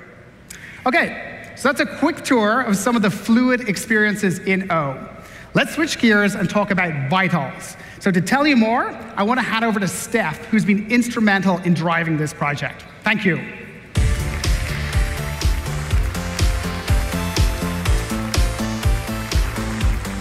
Hi, everyone. Okay, so all the features Dave talked about are cool, but we think your phone's foundations are even more important. Battery life, security, startup time, and stability. After all, if your battery dies at 4 p.m., none of the other features that Dave talked about really matter. I love that Google talks about battery life every year, but still, I can't make it throughout an entire day without having to charge. And in a healthy state to maximize power and performance. We've invested in 3 foundational building blocks: security enhancements, OS optimizations, and tools to help developers build great apps. First, security. Android was built with security in mind from day one, with application sandboxing. As Android has matured, we've developed vast mobile security services. Now, we use machine learning to continuously comb apps uploaded to Play, flagging potentially harmful apps. Then we scan over 50 billion apps every day, scanning every installed app on every connected device. And when we find a potentially harmful app, we disable it or remove it. Now, we found most Android users don't know these services come built in with Android devices with Play. So, for greater peace of mind, we're making them more visible and accessible, and doubling down on our commitment to security with the introduction of Google Play Protect. Is this like virus scan for my... Yeah, basically, these are things they've been doing in the background for quite a while, but like she said, most people didn't know about them. Really, the only time you hear about Google security for Android is when there's a mess up, which is sadly kind of often. Second, OS optimizations. The single biggest visible change in O is boot time. On Pixel, for example, you'll find in most cases your boot time is now twice as fast. And we've made all apps faster by default. We did this through extensive changes to our runtime. Now, this is really cool stuff, like concurrent compacting garbage collection and code locality. But all you really need to know is that your apps will run faster and smoother. Take Google Sheets. Aggregate performance over a bunch of common actions is now over 2 times as fast. And that's all from the OS. There are no changes to the app. That's good, because my Pixel runs slow. Still have a huge impact on which is sad given it's not even a year old. Running in the background. I know. We're consuming tons of system resources, especially draining battery. So in O, we're adding wise limits to background location and background execution. These boundaries put sensible limits on usage. They're protecting battery life and freeing up memory. One of the reasons why Google has to talk about battery life every year, has to talk about these background issues, is Android gives developers so much more control over what apps do in the background, taking location, processing power, these sorts of things, a lot more than iOS restricts it. That's why they talk about it every year, but it doesn't always necessarily get better. And slow UI. For each issue the app has, we show how many users are affected and provide guidance on the best way to fix. This is good. Tools for developers to let them know where their app is being a pain in the butt for users. But because there's so many different versions of Android, and because not everyone's going to be on O for a while, this is not going to be something that people see for quite some time. Sadly true. Years and years and years for most. Unless they launch a new phone. You can see every thread. You can look at the call stack and the time every call is taking. You can visualize where the CPU is going, and you can jump to the exact line of code. Okay, wow. So that's Android Vitals. Those look like really great features for developers. How we're investing in your phone's foundational security and performance. Later today, you'll see Android's developer story from end to end. Our hard work to help developers build great apps at every stage, writing code, tuning, launching, and growing. But there is one more thing. One thing we think would be an incredible compliment to the story, and it is one thing our team has never done. I hate to say it, but every time you hear one more thing at a tech conference, we have never you think of added Apple, a new programming you think of Steve language Jobs. to Android. And today, we're making Kotlin an officially supported language in Android. Wow.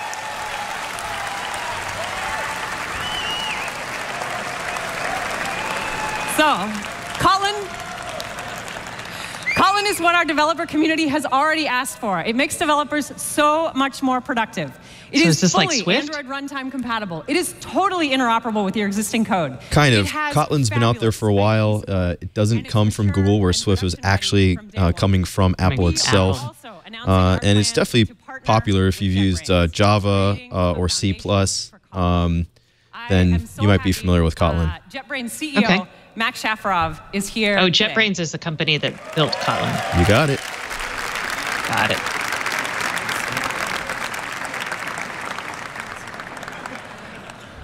This new language is wonderful, but we also thought we should increase our investment in our existing languages. So we're doing that too. Please join us at the developer keynote later today to hear our story from end to end. Okay, so let's wrap up. There are tons more features in Android O, which we don't have time to go into today. Everything from redesigned settings to Project Treble, which is one of the biggest changes to the foundations of Android to date, to downloadable fonts with new emoji, and much more. If you want to try some of these features for yourself, and you do, I'm happy to announce we're making the first beta release of O available today. Head over to android.com/beta. Wow. Again, Go break. Every year, Android is going through a refinement process. They've kind of given up on the groundbreaking changes, totally changing the way it looks and works. Not a bad thing, considering that stock Android is really the best version of Android you can get, and the most secure. Thank you.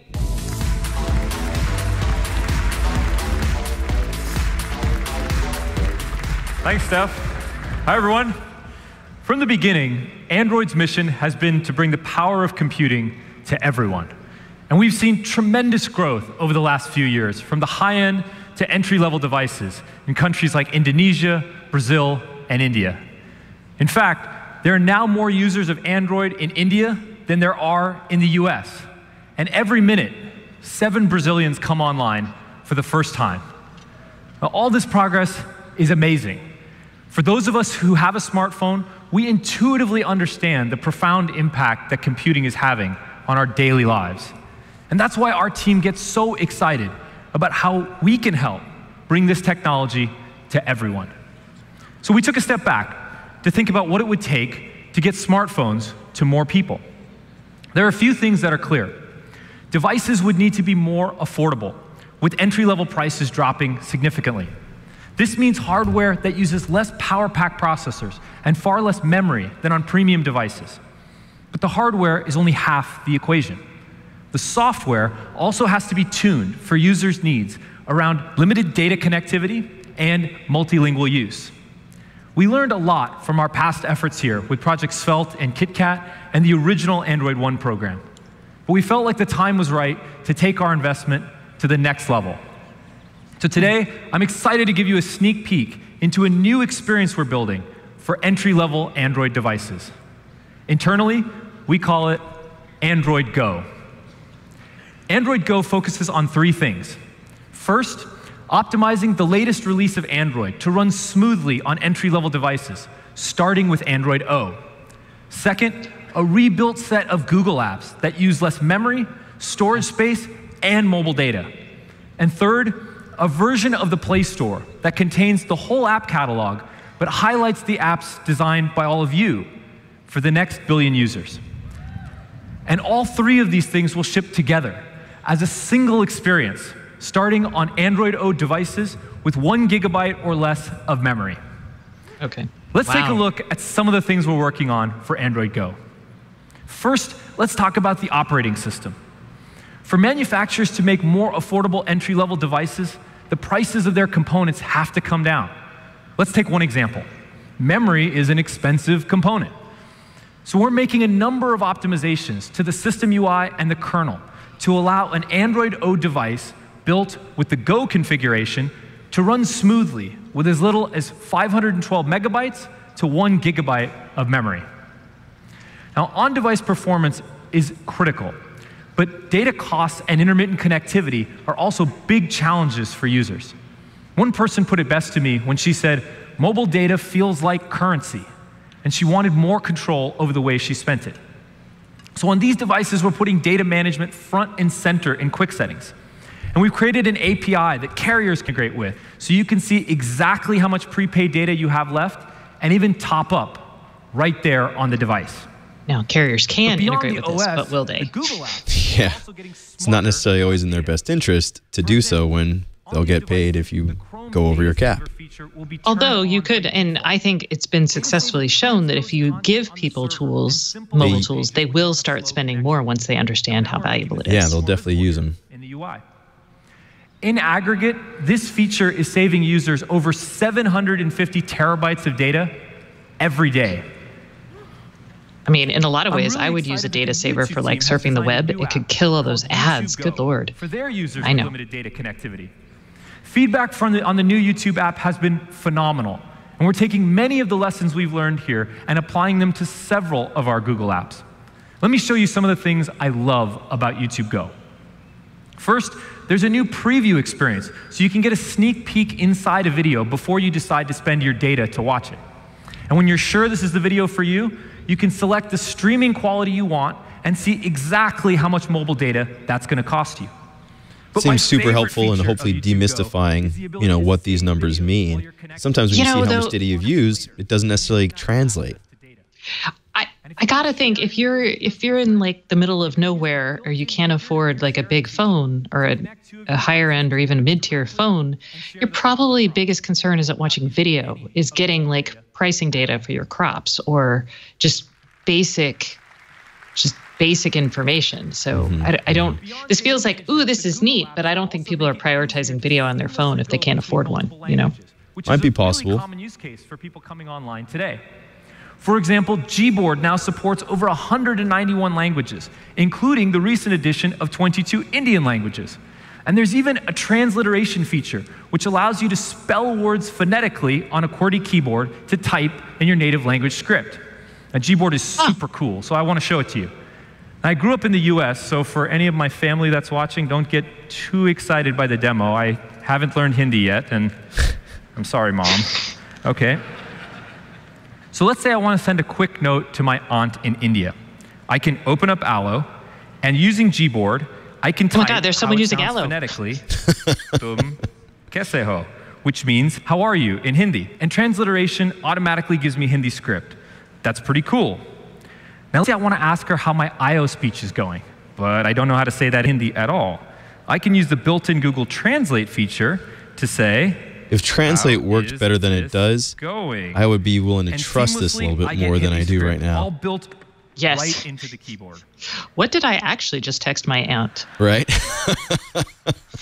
And she looks a little confused by it. She doesn't know. Like, what? Are you asking me about bread? They should have asked the aunt to send a different emoji. Thumbs up or something. What always propelled Android forward is the apps from all of you. And no surprise, many of our developer partners have optimized their apps already. So to better connect users with these experiences, we'll be highlighting them in the Play Store. One example is right here on Play's homepage. To be eligible for these new sections, we've published a set of best practices called Building for Billions, which includes recommendations we've seen make a big difference in the consumer experience. Things such as designing a useful offline state, reducing your APK size to less than 10 megabytes, and using GCM or Job Scheduler for better battery and memory performance. And also in Building for Billions, you'll find best practices for optimizing your web experience. We've seen developers build amazing things with new technology, such as progressive web apps. And we hope you can come to our developer keynote later today to learn a whole lot more. Okay, that was a quick walkthrough of some of the things coming in Android Go. Starting with Android O, all devices with 1 GB of RAM or less will get the Go configuration. And going forward, every Android release will have a Go configuration. We'll be unveiling much more later this year, with the first devices shipping in 2018. We look forward to seeing what you'll build and how we can bring computing to the next you know, one of the big problems with low-end Android devices is they don't get software updates, and they're rarely running the latest OS. So this is fantastic that Google has been for years now focusing on this with Android One and now Android Go, but it still hasn't really reached really important penetration levels. So Sundar talked about how technologies like is the VR chief over there at Google. Make computing more intuitive by enabling our computers to work more like we do. And we see VR and AR in the same light. They enable us to experience computing just as we experience the real world. Virtual reality can be transporting. You can experience not just what it's like to see someplace, but what it's like to really be there. And augmented reality uses your surroundings as context and puts computing into the real world. A lot has happened since Google I/O last year, and I'm excited to share a bit of what we've been up to. Has it really? I feel like last year we everything's so stalled. Platform for mobile virtual reality. Yeah, Daydream hasn't quite taken off yet. The Daydream ecosystem, we released Daydream View, a VR headset made by Google. It's super comfortable, it's really easy to use, and there's tons to do with it. You can play inside alternate worlds in games like virtual reality. You can see any part of our world with apps like Street View, and you can visit other worlds with apps like Hello Mars.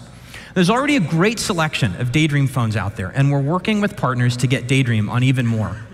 First, I'm pleased that LG's next flagship phone, which launches later this year, will support Daydream. And there's another. I'm excited to announce that the Samsung Galaxy S8 and S8 Plus will add Daydream support this summer with a software update. Okay.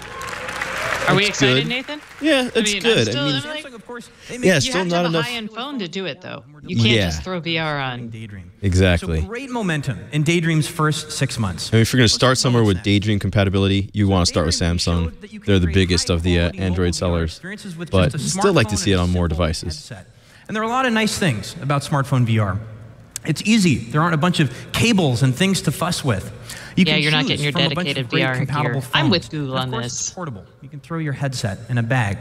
We asked, how can we take the best parts of smartphone VR and create a kind of device with an even better experience?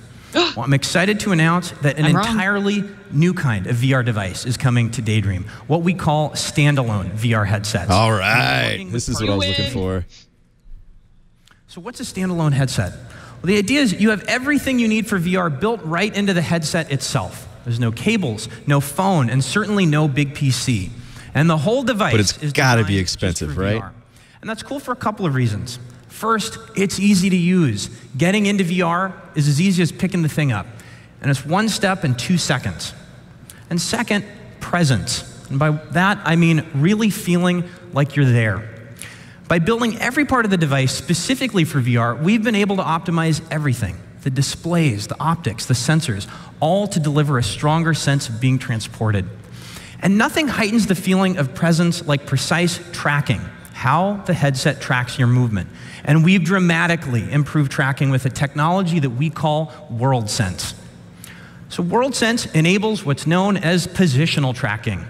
With it, your view in the virtual world exactly matches your movement in the real world. And it works by using a handful of sensors on the device that look out into your surroundings. And that means it works anywhere. There's no setup, where that massive no cameras backend to install, compute helps. and with it, you really feel like you're there. Now, just as we did with Daydream-ready smartphones, we're taking a platform approach with standalone headsets, working with partners to build some great devices. To start, we worked with Qualcomm to create a Daydream standalone headset reference design, a sort of device blueprint that partners can build from. And we're working closely with 2 amazing consumer electronics companies to build the first headsets. Doesn't look like First, HTC, the company that created the Vive. That's good. We're excited about it too. So this is basically a reference design. HTC is going to build one, and so is someone else. Yeah, it looks like they came up with the basic specs and idea with Qualcomm. HTC's going to make one, Lenovo. Let's see who else. These devices will start to come to market later this year. So that's the update Late on 2017. VR. Great momentum with apps, more Daydream-ready phones on the way, and a new category of devices that we think people are going to love. So let's turn to augmented reality. Now, a lot of us bit bummed we're not actually seeing one in action on stage. It's nice to know it's coming. The app gave us a glimpse of AR, and it showed us just how cool it can be to have digital objects show up in our world. I think AR is way more promising than VR. We've been working in this space since 2013. Seems that most people would share that opinion with you. Sensing technology that enables devices to understand space more like we do. 2 years ago, in 2015, we released a developer kit. And last year, we shipped the first consumer-ready Tango phone. And I'm excited to announce that the second generation Tango phone, the Asus ZenFone AR, will go on sale this summer. Now, looking at the slides, you may notice a trend. The devices are getting smaller, and you can imagine far more devices having this capability in the future. It's been awesome to see what developers have done with the technology. And one thing we've seen clearly is that AR is most powerful when it's tightly coupled to the real world, and the more precisely, the better. That's why we've been working with the Google Maps team on a service that can give devices access to very precise location information indoors. It's kind of like GPS, but instead of talking to satellites to figure out where it is, your phone looks for distinct visual features in the environment, and it triangulates with those. So instead of using Wi-Fi like it does now, we call this I could say better. VPS. Yeah, it could be Google's a lot more visual helpful. positioning service. And we think it's going to be incredibly useful in a whole bunch of places. For example, imagine you're at Lowe's, a home improvement store that has basically everything. And if you've been there, you know it's really big. And we've all had that moment when you're struggling to find that one weird random screwdriver thing. Well, imagine in the future, your phone could just take you to that exact screwdriver and point it out to you on the shelf. Turns out we can do this with VPS. And let me show you how. And this is working today. So here we are walking down an aisle at Lowe's, and the phone will find these key visual feature points, which you can see there in yellow. And by comparing the feature points against previously observed ones, those colorful dots in the back, the phone can figure out exactly where it is in space down to within a few centimeters. This is interesting that they're showing in a retail store because the inventory and some of the things may change over time. So I'm wondering how often they recalibrate it. It's a really good point. It also could be super helpful because sadly, as the internet is kicking the butts of a lot of brick and mortar retailers, there are fewer and fewer people down the aisles to actually help you find stuff. For example, VPS in an audio-based interface could transform how they make their way through the world. And it combines so many things that Google is good at: mapping, computer vision, distributed computing. And we think so retailers have been playing with using audio to help your phone navigate you through their stores. They've also been playing with using kind of light-based communication. So this is just another way. And kind of is something that we've been working on that brings. I don't know if it's going to work really well because you still have to hold your phone up, and that just doesn't feel intuitive. We launched Expeditions. Yeah, it's a big ask in a lot of different directions. Holding your phone up, setting your store up at the same time every location, not changing things too often. Today, we're excited to announce that we're adding a new capability to Expeditions, AR mode, which enables kind of the ultimate show and tell right in the classroom. If we could roll the video, please. All right, who wants to see a volcano? 3, 2, 1.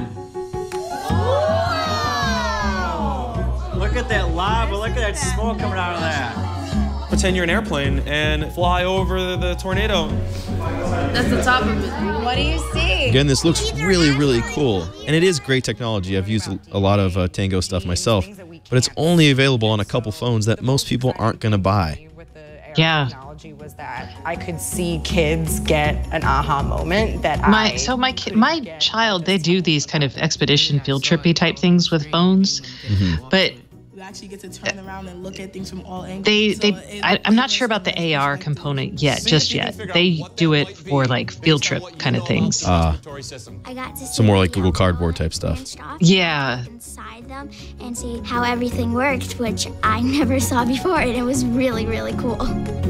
And I mean, a well-done app on the iPad, for example, can show you some of this stuff just as well. And probably a little bit more cheap, with those devices already being in schools. The response we're seeing so far, and we'll be rolling this out later in the year.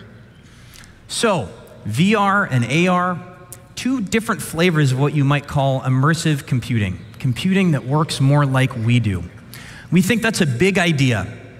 And in time, we see VR and AR changing how we work and play, live, and learn. And all that I talked about here, these are just the first steps. But we can see where all of this goes, and we're incredibly excited about what's ahead. Thanks so much. Back to Sundar.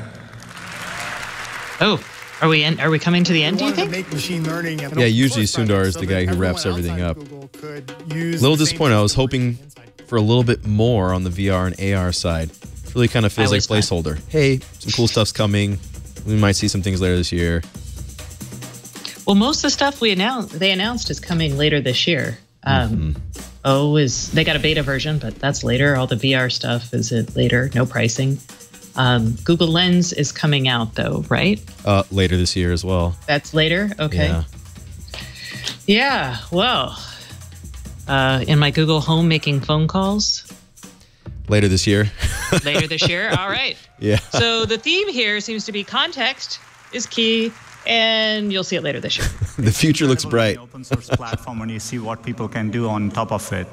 We're really excited about the momentum behind TensorFlow. It's already the most popular ML repository on GitHub, and we're going to push it further. We're also announcing the TensorFlow Research Cloud. We are giving away 1,000 cloud TPUs, which is 180 petaflops of computing, to academics and researchers for free so that they can do more stuff with it. I'm always amazed by the stories I hear from developers when I meet them. I want to highlight one young developer today, Abu Qadir from Chicago. He's used TensorFlow to help improve health for everyone. Let's take a look.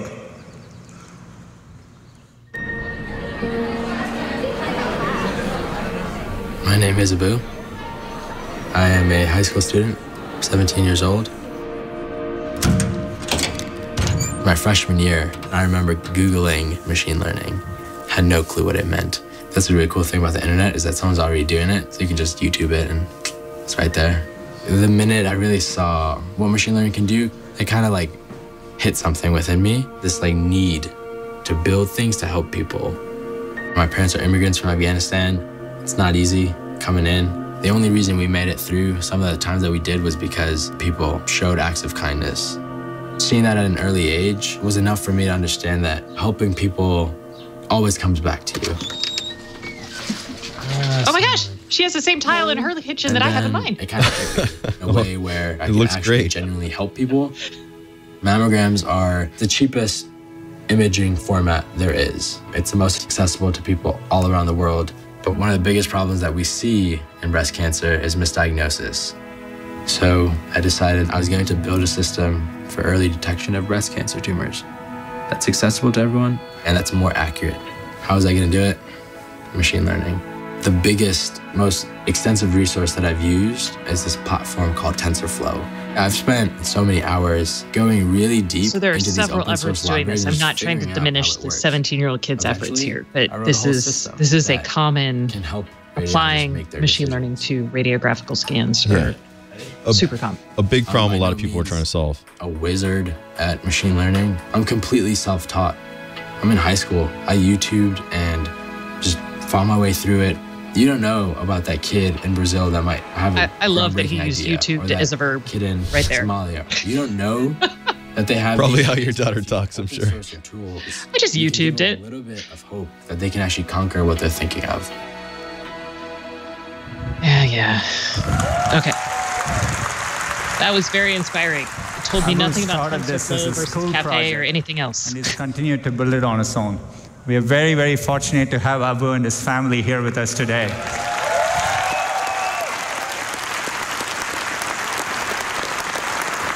Might be going to Cornell. Yeah, I saw that. We've been talking about machine learning in terms of how it'll power new experiences in research. But it's also important we think about how this technology can have an immediate impact on people's lives by creating opportunities for economic empowerment. 46% of US employers say they face talent shortages and have issues filling open job positions, while job seekers may be looking for openings right next door. There is a big disconnect here. Just like we focused our contributions to teachers and students through Google for Education, we want to better connect employers and job seekers. This is like a new saying a big Google for Jobs. F you to Trump in their job Google creation for effort. Jobs is a commitment to use our products to help people find work. It's a complex, multifaceted problem, but we've been investing a lot over the past year, and we've made significant progress. Last November, we announced the Cloud Jobs API. Think of it as a first fully end-to-end pre-trained vertical machine learning model through Google Cloud, which we give to employers. Think of it just like that. FedEx, Johnson & Johnson, HealthSouth, Carrier Builder, and we are expanding to many more employers. So in Johnson & Johnson's carrier side, they found that applicants were 18% more likely to apply to a job, suggesting the matching is working more efficiently. And so far, over 4.5 million people have interacted with this API. But as we started working on this, we realized the first step for many people when they start looking for a job is searching on Google. So it's like other search challenges we have worked in the past. So we built a new feature in search with the goal that no matter who you are or what kind of job you're looking for, you can find the job postings that are right for you. And as part of this effort, we worked hard to include jobs across experience and wage levels. So is this Google coming after LinkedIn? Feels like Google coming after LinkedIn, but it's a little kind of trying to bridge both the enterprise side and the consumer-facing side. And LinkedIn hasn't quite gotten into the enterprise side that maybe others like IBM have. Glassdoor, and many more. So let's take a look at how it works. Let's say you come to Google and you start searching for retail jobs, and you're from Pittsburgh. We understand that. You can scroll down and click into this immersive experience. There's context. And we immediately start showing the most relevant jobs for you. And you can filter, you can choose full-time, and as you can see, you can drill down easily. I want to look at jobs which were posted in the past 3 days. So you can do that. Now you're looking at retail jobs in Pittsburgh posted within the last 3 days. You can also filter by job titles. It turns out employees and employers use many different terminologies. For example, retail could mean a store clerk, a sales representative, store manager. We use machine learning to cluster automatically, and so that we can bring all the relevant jobs for you. Things. Okay. As you scroll through it, you will notice that we even show commute times. It turns out to be an important criteria for many people. Oh, that's nice. We'll soon add a Yeah, filter very for helpful. that as well. And if you find something that's of interest to you, so maybe the retail position in Ross. So if you need a job really badly, the commute time may not matter. You end up going to it right away, and you're one click away. You can scroll through, find more information if you want, and you're one click away from clicking and applying there. It's a powerful tool. We are addressing jobs of every skill level and experience level, and we are committed to making these tools work for everyone. As part of building it, we literally talk to hundreds of people. So whether you're in a community college looking for a barista job, a teacher who's relocating across the country and you want teaching jobs, or someone who's looking for work in construction, the product should do a great job of bringing that information to you. We are rolling this out in the US in the coming weeks, and then we are going to expand it to more countries in the future. I'm personally enthusiastic for this initiative because it addresses an important need and taps our core capabilities as a company. From So this is searching trying and to organizing parlay the information. abstractness of search to something that's relevant in people's lives, which is jobs and employment. Yeah, it might be a bit of a head scratcher at first, but I think if, you know, the ultimate goal is to build that always on, always around, always listening Star Trek computer that you can interact with for anything, it needs to address things like this too, and to combine search results, you know, destination times with maps, AI, all this stuff together actually makes a lot of sense. Now, it'd be interesting if with Google Assistant, you say something like, oh, I want a retail job, but I don't have a car. And then it can help you filter out that way. Exactly. Here's the ones you can get to on the bus routes versus having to take, you know, a freeway or something. Looks like it's wrapping up. Okay. Seeing our little cartoon characters there again. Throwing their ideas off into the universe. But okay, yeah, the egg did not make any sense to me. I'm gonna say it. That no sense. I prefer to think of it as AI and robots, you know, leaving humanity behind. That's just my dystopian view. But overall, what do you think, Stacey? Was this a successful I/O? I mean, there's a lot of ideas here. It builds on what they talked about last year with bringing, you know, AI into every aspect of what they're doing. But, you know, it feels like something was missing. So there was nothing that wowed me. It was this, I mean, it's the keynote. It feels like, and this is a challenge with things like AI and like the contextual awareness stuff that they talked about. A lot of it actually depends on developer implementation. So when you're building a base technology as opposed to like a feature, that's a very different sort of thing you've got to sell and show, and it doesn't really lend itself to a platform like a keynote, you know?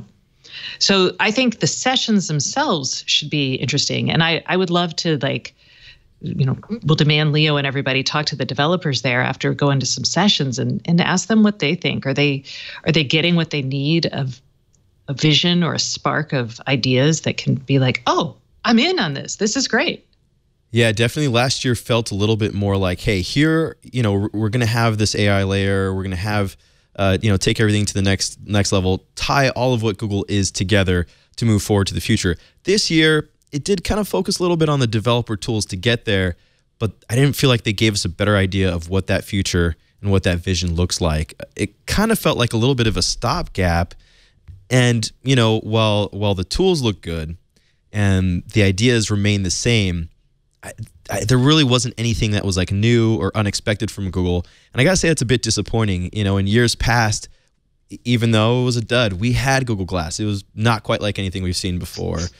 Even seeing the 16 camera GoPro VR rig, that felt like something new and different and accessible. Home. We have the TPU compute, the TensorFlow processing massive array. And I know that's not exciting to like everybody else who's like, I want a shiny gadget. To the average consumer, but that's the sort of thing that could be like hugely, hugely important. I think they could have done a better job of illustrating what it will equate to for the average person and the consumer side, right? So that could be the most important thing they've announced in years. If it's really going to take their AI to the next level, that could be more important than any of the neural net. Yeah. The neural net that is also training a neural net. Exactly. If we're going to get to Skynet, so to speak, then this could be one of those key moments in developments. But helping us realize that, grasp that, if we don't have the insight and skill level that you or I have, that's what Google needs to do to translate and communicate to this broader audience. And I'm not sure that they quite effectively did that. Well, that's because today it launched the tools and it doesn't know what can be done. It's like when you show someone graphene, right? Actually, this is probably a terrible example because not everyone's excited about graphene, or like a superconductor, right? You show someone this and they're like, so you need that extra translation layer in between. And that, unfortunately for Google, that's how it's different from Apple. Apple would be like, we have discovered this new thing. We have built a whole new AI processing chip that's more efficient. Here, we're going to build all these crazy things. Google's like, hey, we discovered this crazy new property.